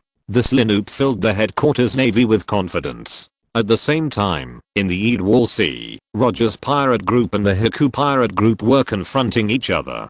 To be precise, it was the Golden Lion's large fleet that surrounded Roger's pirate ship. Dozens of pirate ships belonging to the Hiku pirate group surrounded Roger's Golden Jackson in the middle, and the Golden Lion also put forward his request. Roger, although we had some grievances when we were young, let it go with the wind now. You know the whereabouts of the weapon that can destroy the world, and I have sufficient troops, plus years of planning. You and I are enough to rule the world. Come and be my right hand, Roger. On the sea, the Golden Lion launched an invitation to Roger. Faced with huge pressure, all members of the Roger pirate group prepared for war, except for one person, Baki, who was persuading Roger to compromise with the Golden Lion temporarily, but no one paid attention to him. Whether it was the deputy captain Rayleigh, the ship's Dr. Crocus, or Shanks, who was also an apprentice, they had no intention of helping him. I have no interest in ruling the world, Shiki. Pirates are supposed to do what they want to do. The war was about to break out, but Goldie Roger was at an absolute disadvantage in terms of military strength. As the legendary pirate today, Golden Lion was very powerful with the float fruit and his excellent swordsmanship. The officers under his command were all strong, and the Roger pirates were at a disadvantage for a while. As time went by, abnormal conditions appeared on the sea. The climate in the new world was abnormally changeable, and a tsunami was approaching. Just as Golden Lion looked at the approaching tsunami with embarrassment, the tsunami suddenly disappeared, and the sea returned to calm again. Ha ha ha ha. Roger, destiny is on my side. The sea is cooperating with me. Surrender. I'll give you another chance. Don't dream, Shiki. No matter how many times you ask, my answer will be no. The only result today is to kill all of you. Got? Then you can only die here. Lion Shikari. The tsunami that was originally about to come suddenly disappeared, and the culprit of all this was in the sea dozens of miles away. It was Arceus who calmed the sea, because he felt the breath at the bottom of the sea. Yamato, you are really a lucky star. Lucky? Yamato, who only learned a few words and could only say lucky like Jigglypuff in most cases, did not understand what Arceus meant, but this did not affect his happiness. Yes, it's lucky. The water drops late left the body and sank into the sea. The originally irritable sea calmed down instantly, and then the sea surface split into two halves, and countless sea water retreated to the surroundings, revealing the seabed below. Is this the power of Lord Arceus? What kind of divine power is this? Arceus rarely took action, but when he did, he had unimaginable power. Many people could make the sea boil, but few people could calm the raging sea and split it into two. Then the seabed began to tremble. Affected by Arceus' power, a slab of stone rushed out from under the mud on the seabed. It shone again and merged directly into Arceus' body. At the same time, Arceus' power was greatly enhanced. However, with the return of the power of the slab of stone, he found some special problems. There were two continental shelves below, and the slab of stone was stuck in the middle. As he took back his slab of stone, the balance was broken. Now it was his power that maintained this balance, but as long as he took away his power, a major earthquake on the seabed would occur here. Let everyone hold on, a bigger one is coming, he said, wrapping the entire ship with the power of the lightning slab of stone, and the origin flew directly. Then he took back his power, and a violent force was emitted from the bottom of the sea. The previous tsunami was compared to the current tsunami. That was the difference between a son and a father. At the battlefield between Golden Lion and Roger, Golden Lion was full of confidence, but with the arrival of the new tsunami, everything changed. Shiki, it seems that the sea is not on your side. Guys, get ready to break through. Roger slashed at Shiki with a divine dodge, cutting off his chance to use the fruit power to lead his fleet to fly. With the arrival of the tsunami, Roger's pirate group successfully broke through, while more than 2/3 of the ships of the Sky Pirates were destroyed in the tsunami, and the Sky Pirates suffered heavy losses. What's more serious is that a flying rudder hit Golden Lion's head. Because the rudder was in contact with many nerves, for the sake of life safety, the ship doctor did not dare to take out the rudder, causing it to remain in Golden Lion's head. It's a pity, it's just a little bit short. Roger's luck is really good. The person who caused all this was resting on a nearby island at this time, and this trip can be said to be full of gains. Arceus originally wanted to strike while the iron was hot and let Yamato choose a few more places, but her luck seemed to have run out, so the island she chose this time was mediocre, and there was no feeling of stone slabs around. However, watching Yamato playing, Arceus always felt that the properties of the stone slabs this time were strange. Chapter 147 Yamato's magical properties. The attribute of the slate is dragon. Although the 18 slates are in no particular order, if one must divide the power, the dragon slate is definitely one of the strongest ones. The 5 attributes of ground, water, grass, lightning, and dragon are called the source of life. These 5 slates can form the life gem and bring richness to an area. Now, except for the ground, the other 4 are already in his hands, not to mention the most effective dragon slate. A large number of quasi-gods have dragon attributes. The various enhancements brought by the dragon slate can be said to be powerful visible to the naked eye, but there is a small problem. In addition to its own power, the biggest effect of the slate is immunity to attacks. From the rules, immunity to attacks of this attribute is one of the most powerful features of the slate, but it seems that only Kaido has attacks belonging to the dragon system in this world, and the dragon attribute restrains the dragon system.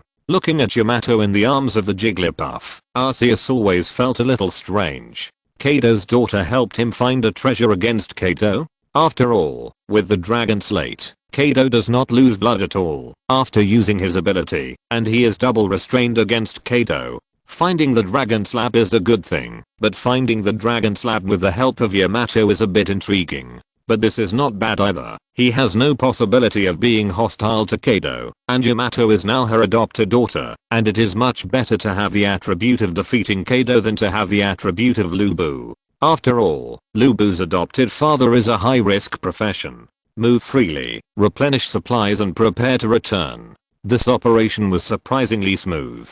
He was not involved in any trouble along the way, nor did he encounter any messy people, and he successfully found a new slab. There is nothing good to play on this island, but it is stable. After withdrawing the power, Arceus guided the direction of the power and let that tsunami run out of energy in the center of the ocean. This place just experienced a bigger wave and did not cause any damage. Just before they came, there were residents picking up fish on the beach. But after seeing the pirate flag, he still hid. This does not seem to be an island ruled by pirates. Fresh water, food, the people on the Origin were busy as usual, but the people who stayed on the watchtower suddenly sent a signal. Master Holy Beast, it's the Golden Jackson. Roger's pirate group's ship is approaching here.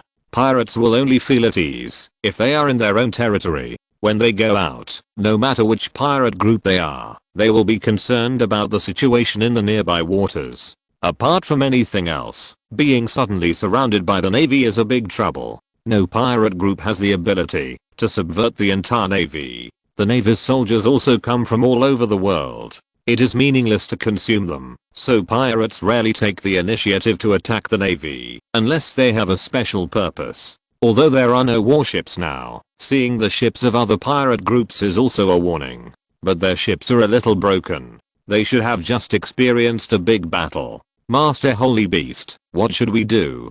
Don't worry about it, just do what you have to do. Even without a telescope, his eyesight can see the situation of the Golden Jackson clearly. The main mast is almost broken, and there are holes on both sides of the hull. It seems that they are planning to dock for emergency repairs. Even if the Golden Jackson is a ship built by Tom using the treasure tree atom, it is in a very bad state after experiencing such a large-scale tsunami, not to mention that the Golden Lion itself is not a weakling. With top-notch swordsmanship, fruit abilities, and powerful domineering, Roger's pirates also suffered certain casualties in their breakout, and both sides can only say that they are both injured. If the subsequent tsunami had not arrived in time, Roger's pirates would have paid a greater price. Now they should not be interested in actively looking for other enemies. Arceus was not wrong.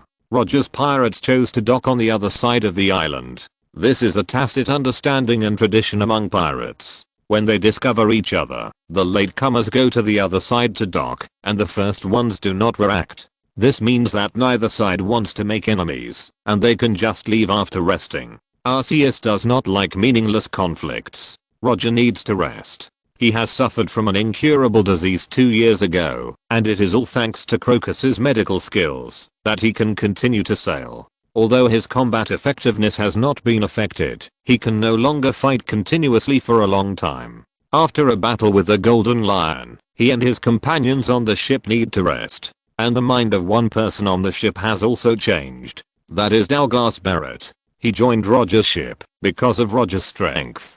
But after the Battle of Edwall, he began to doubt Roger's strength, or rather, the life in Roger's pirate group made him waver. After confirming that Roger had finished his rest, he challenged Roger again. The battle didn't last long, and Barrett still failed to defeat Roger. However, after that, he left Roger's pirate group and no one knew where he went.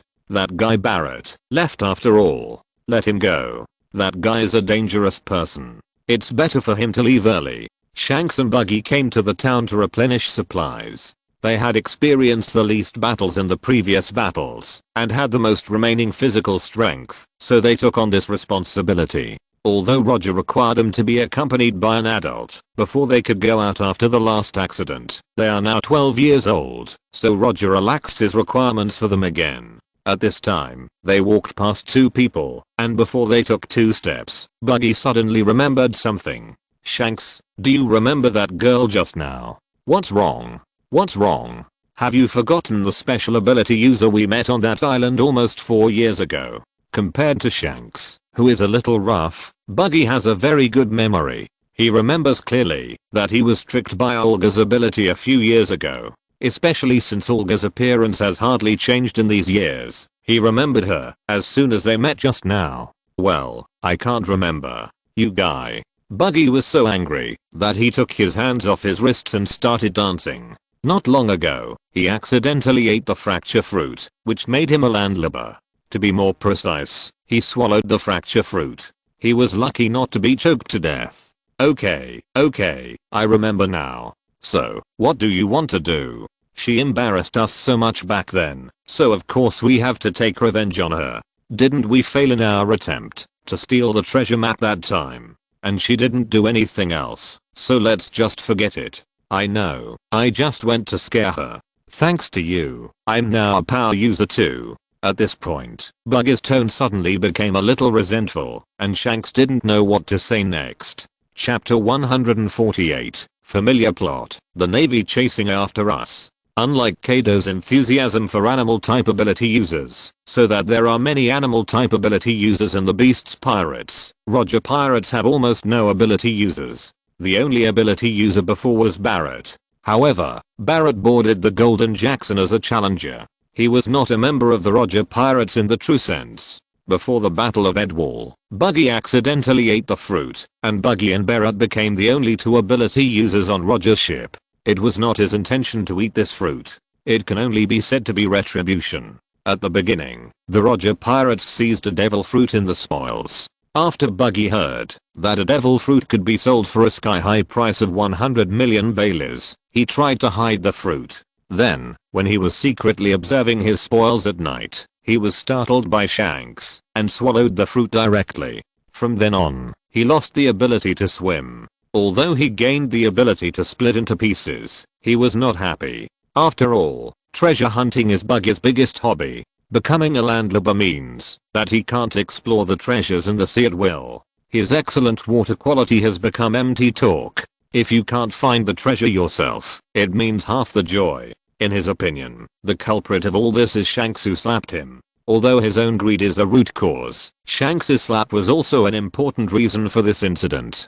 While Buggy and Shanks were discussing their problems, Alga also asked Elizabeth her own questions. Elizabeth, do you smell it? A smell of conspiracy. Conspiracy has no smell, so you can't smell it. Oh, really? You still haven't learned the essence of words after so many years? After another 3 years, Elizabeth could already communicate fluently, but it was only in terms of fluent communication. If you say something directly, it can understand the meaning of the sentence, but if you talk around like Olga, he can't understand it. This is no longer something that can be solved by learning.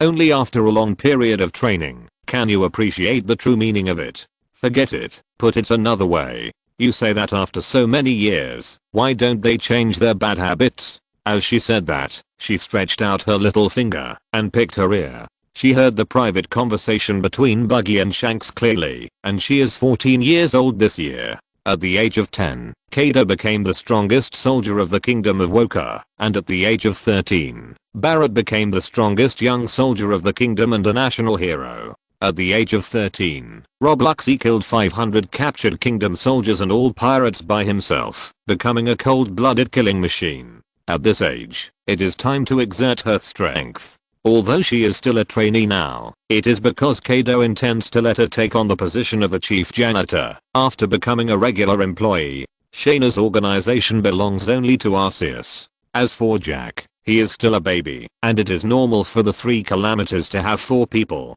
Now she is still a long way from being as famous as Quinn and Jin. Although her voice is much smaller than last time, it is not much stronger. It is still easy to hear the conversation between the 2 12-year-old boys. Buggy remembers her, and she has not forgotten Buggy and Shanks. In fact, she mainly remembers Buggy. His nose is too iconic. She has never seen a different nose in so many years. Scare me. I want to see how they scare me. Let's go, Elizabeth. Let's have some fun with them. As he said that, he turned to avoid the main street and watched Alga disappear from his sight. Buggy immediately wanted to pull Shanks to chase after him, but the result was that his fruit ability was triggered and his other arm was directly hung on Shanks because Shanks stayed in the same place without moving. Shanks, what are you going to do? Wait, Buggy, don't you think this plot is a bit similar to a few years ago? A few years ago, they rashly chased after him and then started a passionate fight until Olga left the range of his ability. Now this situation makes Shanks feel a sense of deja vu, so Buggy failed to pull Shanks. After eating the split fruit, the splitting of his body became a passive skill for him. Not only will it split actively when facing a slash, but if there is too much force involved, his body will also split. For example, he wanted to pull Shanks, but Shanks stood still like a pillar, which eventually led to the splitting of his arm and body. This is to prevent dislocation. What are you afraid of? We are not the same as we were back then. Let's go. Buggy's body was divided into many pieces, and he pushed Shanks' joints forward from behind. Don't worry, Buggy. Let's exchange a secret code this time. Be careful not to be deceived again. Remember, those who can't tell the secret code are fake. The last time they were deceived, they fought each other. As the first external failure in his life, he did not forget this ability. After making sufficient preparations, they chased after them, and then the same thing happened again as a few years ago. They seem to be back in that familiar rally. You two are so slow.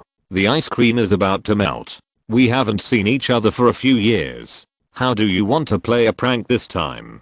Voices rang out from all directions. Alga's figure could not be seen in the empty alley. They plunged into Alga's illusion world again. Without enough observation haki, it would be impossible to meet the current Olga. Last time, Alga's illusion made them see the other party as Olga, but this time they didn't. However, some people imagined Olga's ability by themselves. Buggy and Shanks were not sure whether the person in front of them was real. At this time, the code Shanks prepared in advance took effect, but they underestimated Olga's ability. Zorork's phantom was omnidirectional and could interfere with their hearing, so the answers they heard were all wrong. So they fell into internal fighting again, and they had forgotten the idea of just playing a prank at the beginning. What a two little brats. Let's go, Elizabeth. It's time to go back. Aren't they from Roger's pirate group? I heard that pirate group is very strong. Unlike Whitebird and Golden Lion who have a huge force, Roger can be said to be one of the few people in the new world who has made such a great reputation with a single ship. Maybe they are the weakest on the ship. Olga originally wanted Shanks and Buggy to fight for a while longer, but a series of artillery fire dispelled her idea. Elizabeth. Understood. Olga crossed her hands to support Elizabeth and jumped high into the sky. Unless she was riding, Elizabeth would not use the form of a basilisk lizard, but would maintain the form of a thousand-faced chameleon. With the help of Olga, it began to glide in the air and saw what was happening on the coastline. It's the Navy. We should prepare to go back. Chapter 149. I'm sorry I can't obey. Looking at Shanks and Buggy who were still fighting, Olga lifted the illusion that was affecting them. Stop fighting, both of you. The Navy is here. It's time to go back to the ship. There was no life and death feud between the two sides, so she had been reserved in her actions. How Shanks and Buggy would fight depended on their previous thoughts. If they aimed to take her life, then they would be hurt more seriously in the civil strife. Now Buggy and Red Hair's fight was not fierce, which meant that they did not have any excessive intentions. In this case, Olga did not need to do anything too extreme. The sound in the distance calmed Shanks and Buggy down. There was no doubt that they were fooled again, but the sound of cannons in the distance also told them that they had to go back to the ship now. Hey, Shanks, don't tell Mr. Rayleigh and Captain Roger about this. Why? Do you want to be grounded again? Not only was you fooled, but you were fooled twice by the same person using the same method. Baki, I think what you said is very right, but it's better not to say it. Huh? Why? Because I already know it now. Rayleigh's voice rang out from the other side of Buggy. When they were running towards the Golden Jackson just now, Rayleigh had already appeared next to them, but Buggy didn't notice him. It seems that I still can't trust you two. I still have to have someone follow you two in the future. Rayleigh grabbed Shanks and Buggy in one hand and pulled them back to the Golden Jackson. The ship has regained its mobility after emergency repairs, and they are now about to start a new journey, because the person most familiar to Roger's pirate group has caught up again. Roger. Surrender. You have no way to escape. Garp shouted from the front of the warship and threw a cannonball at the Golden Jackson, but it was smashed in midair by Jabba holding a double axe. Although it was thrown by Garp, the cannonball was still an ordinary cannonball. Looking at Shanks and Buggy who returned, Roger also gave the order to set sail again, and the Golden Jackson and the Navy's warships began their pursuit. However, only one warship chased out, and the other warship did not have this intention, and the ship's guns were aimed at the direction of the origin. General Sengoku, don't you care about Mr. Garp? Don't worry about him. That guy's like a chicken blood every time he sees Roger. He can't be stopped. Let's deal with this group of pirates first. Because of the fierce battle in the Edwall Sea, Sengoku and Garp came here together. They were facing Roger and Golden Lion at the same time as their imaginary enemies. But when they arrived at the Edwall Sea, they only saw a broken ship wreckage. Neither the Golden Lion nor Roger had run away, so their ships were close to here. This is the closest island to that sea area, and it is also the most suitable place to rest. It is very likely to meet Roger or a member of the Golden Lion here. Now it seems that Sengoku guessed correctly. They not only met Roger, but also met the Origin flying the flag of the Beast's pirates. Although the Beasts were not their main target, since they met them, there was no reason to ignore them. It is natural for the Navy to catch pirates. After Garp went to chase Roger, Sengoku also commanded the people on the warship to attack the Origin. He did not find Kaido on the ship, and Kaido disappeared again during this period. The New World has not received news of Kaido's drunken crime for a long time. Sengoku thought that this was just an ordinary pirate group affiliated with the Beasts, and it would not take much time to capture them. He had this misunderstanding, because the Origin was flying the flag of the Beasts and the symbol of Arceus at the same time, a pattern derived from the Thousand Universe arm. Generally, only pirates affiliated with other pirates would fly two different flags. As he launched the attack, the people on the Beast's ship also saw his face clearly. That's the Admiral of the Navy headquarters, Buddha Sengoku. As the only Admiral of the Navy who has neither refused to be promoted nor retreated behind the scenes, Sengoku has a distinct reputation outside and is a veritable model worker of the Navy. However, the pirates of the Beasts did not panic because Arceus was still on the ship. The troublesome guy is here again. Is everyone back? Get ready to go. They are people who have their own fixed turf and long-term plans. Arceus does not want to waste energy in a battle with the Navy, mainly because it is meaningless. Even if he kills a Navy admiral, he will get nothing, except being exaggerated by Morgans, and then being regarded as a thorn in the eyes of the world government and the Navy. The admirals of the Navy are top combat power, but with hundreds of allied countries as the basis, and occupying the entire Red Earth continent, the world government has sufficient manpower, and even the position of the admiral can be filled. After the war on the top, they left the admiral candidates unused, and the vacancy can be filled by the world conscription. He has no interest in those false names. If he really kills the admirals of the Navy, whether for the deterrent power in the future or the face of the Navy itself, the territory of the Beasts will be severely hit, and the intelligence chain that has been hard to develop will be in vain. The admirals are an important cornerstone of the Navy, but losing one will not hurt the bones. Unless there is a bigger move, Arceus does not want to do such a meaningless thing. So when facing Zephyr before, he trapped the opponent with a whirlpool of fire and left there directly. The same is true now. Besides, there are a lot of children on his ship, except Olga and Elizabeth. Oh, they are back too, so we are all here. Let's go. The Origin raised its sails and planned to leave here, but their desire to leave did not mean that the Navy agreed.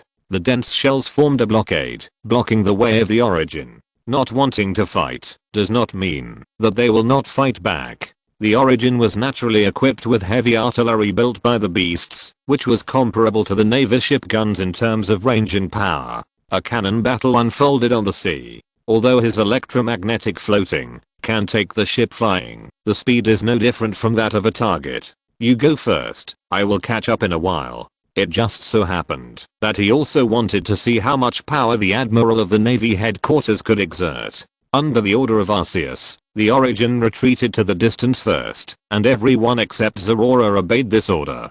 Zorora, didn't you hear my order? I'm sorry, my lord. I'm sorry that I can't obey your order. If everyone can come directly to you, it would be an insult to me. Chapter 150. Is this what 5,000 Bailers should do? You should know that they can't do anything to me at sea. This is the sea. Arceus, who has the water slab, can freely manipulate the sea water and the sea. If he didn't intend to see the strength of the general, he would have many ways to get rid of them. There are whirlpools of fire on land, and there are also whirlpools of water on the sea. This time, it should be said that he has been farming for a long time, so he came out to stretch his muscles. I know your strength very well, but please forgive my willfulness. Our duty is to help you find the lost things and defend your existence. I can't retreat before you. If you have to do everything yourself, then there is no point in you creating us. Zerora stood beside Arceus. This was the only time he didn't obey Arceus' order since he appeared.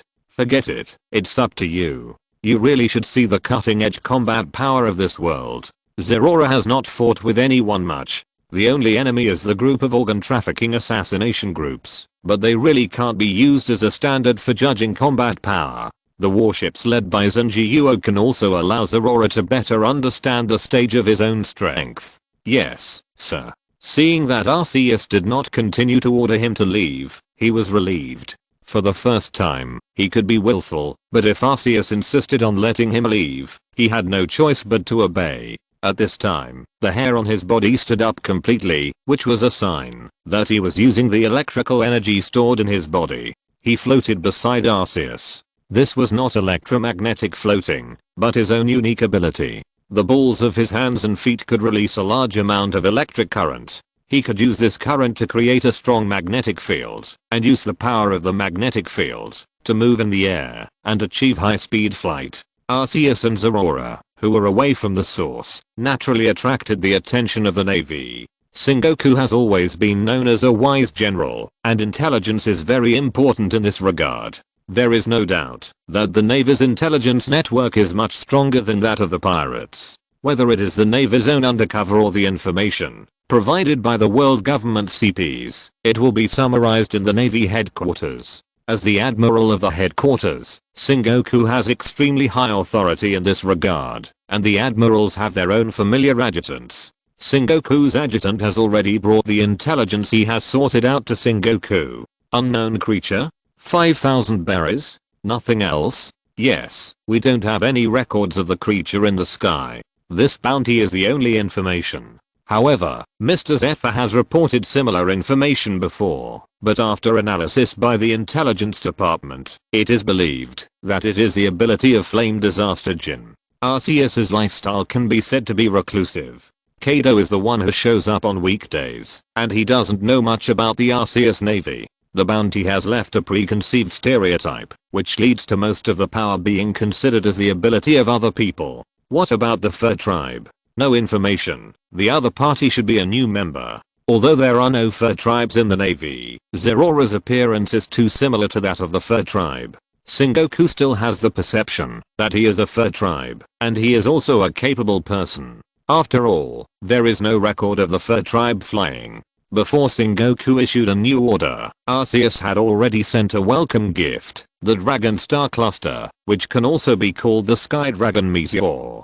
The new slate always needs to use its power. Now is the time for him to experience the power of the Dragon Slate. Dragon energy burst out, forming a dense meteor shower in the sky and smashing towards the warship where Zenji was. Is this a pet?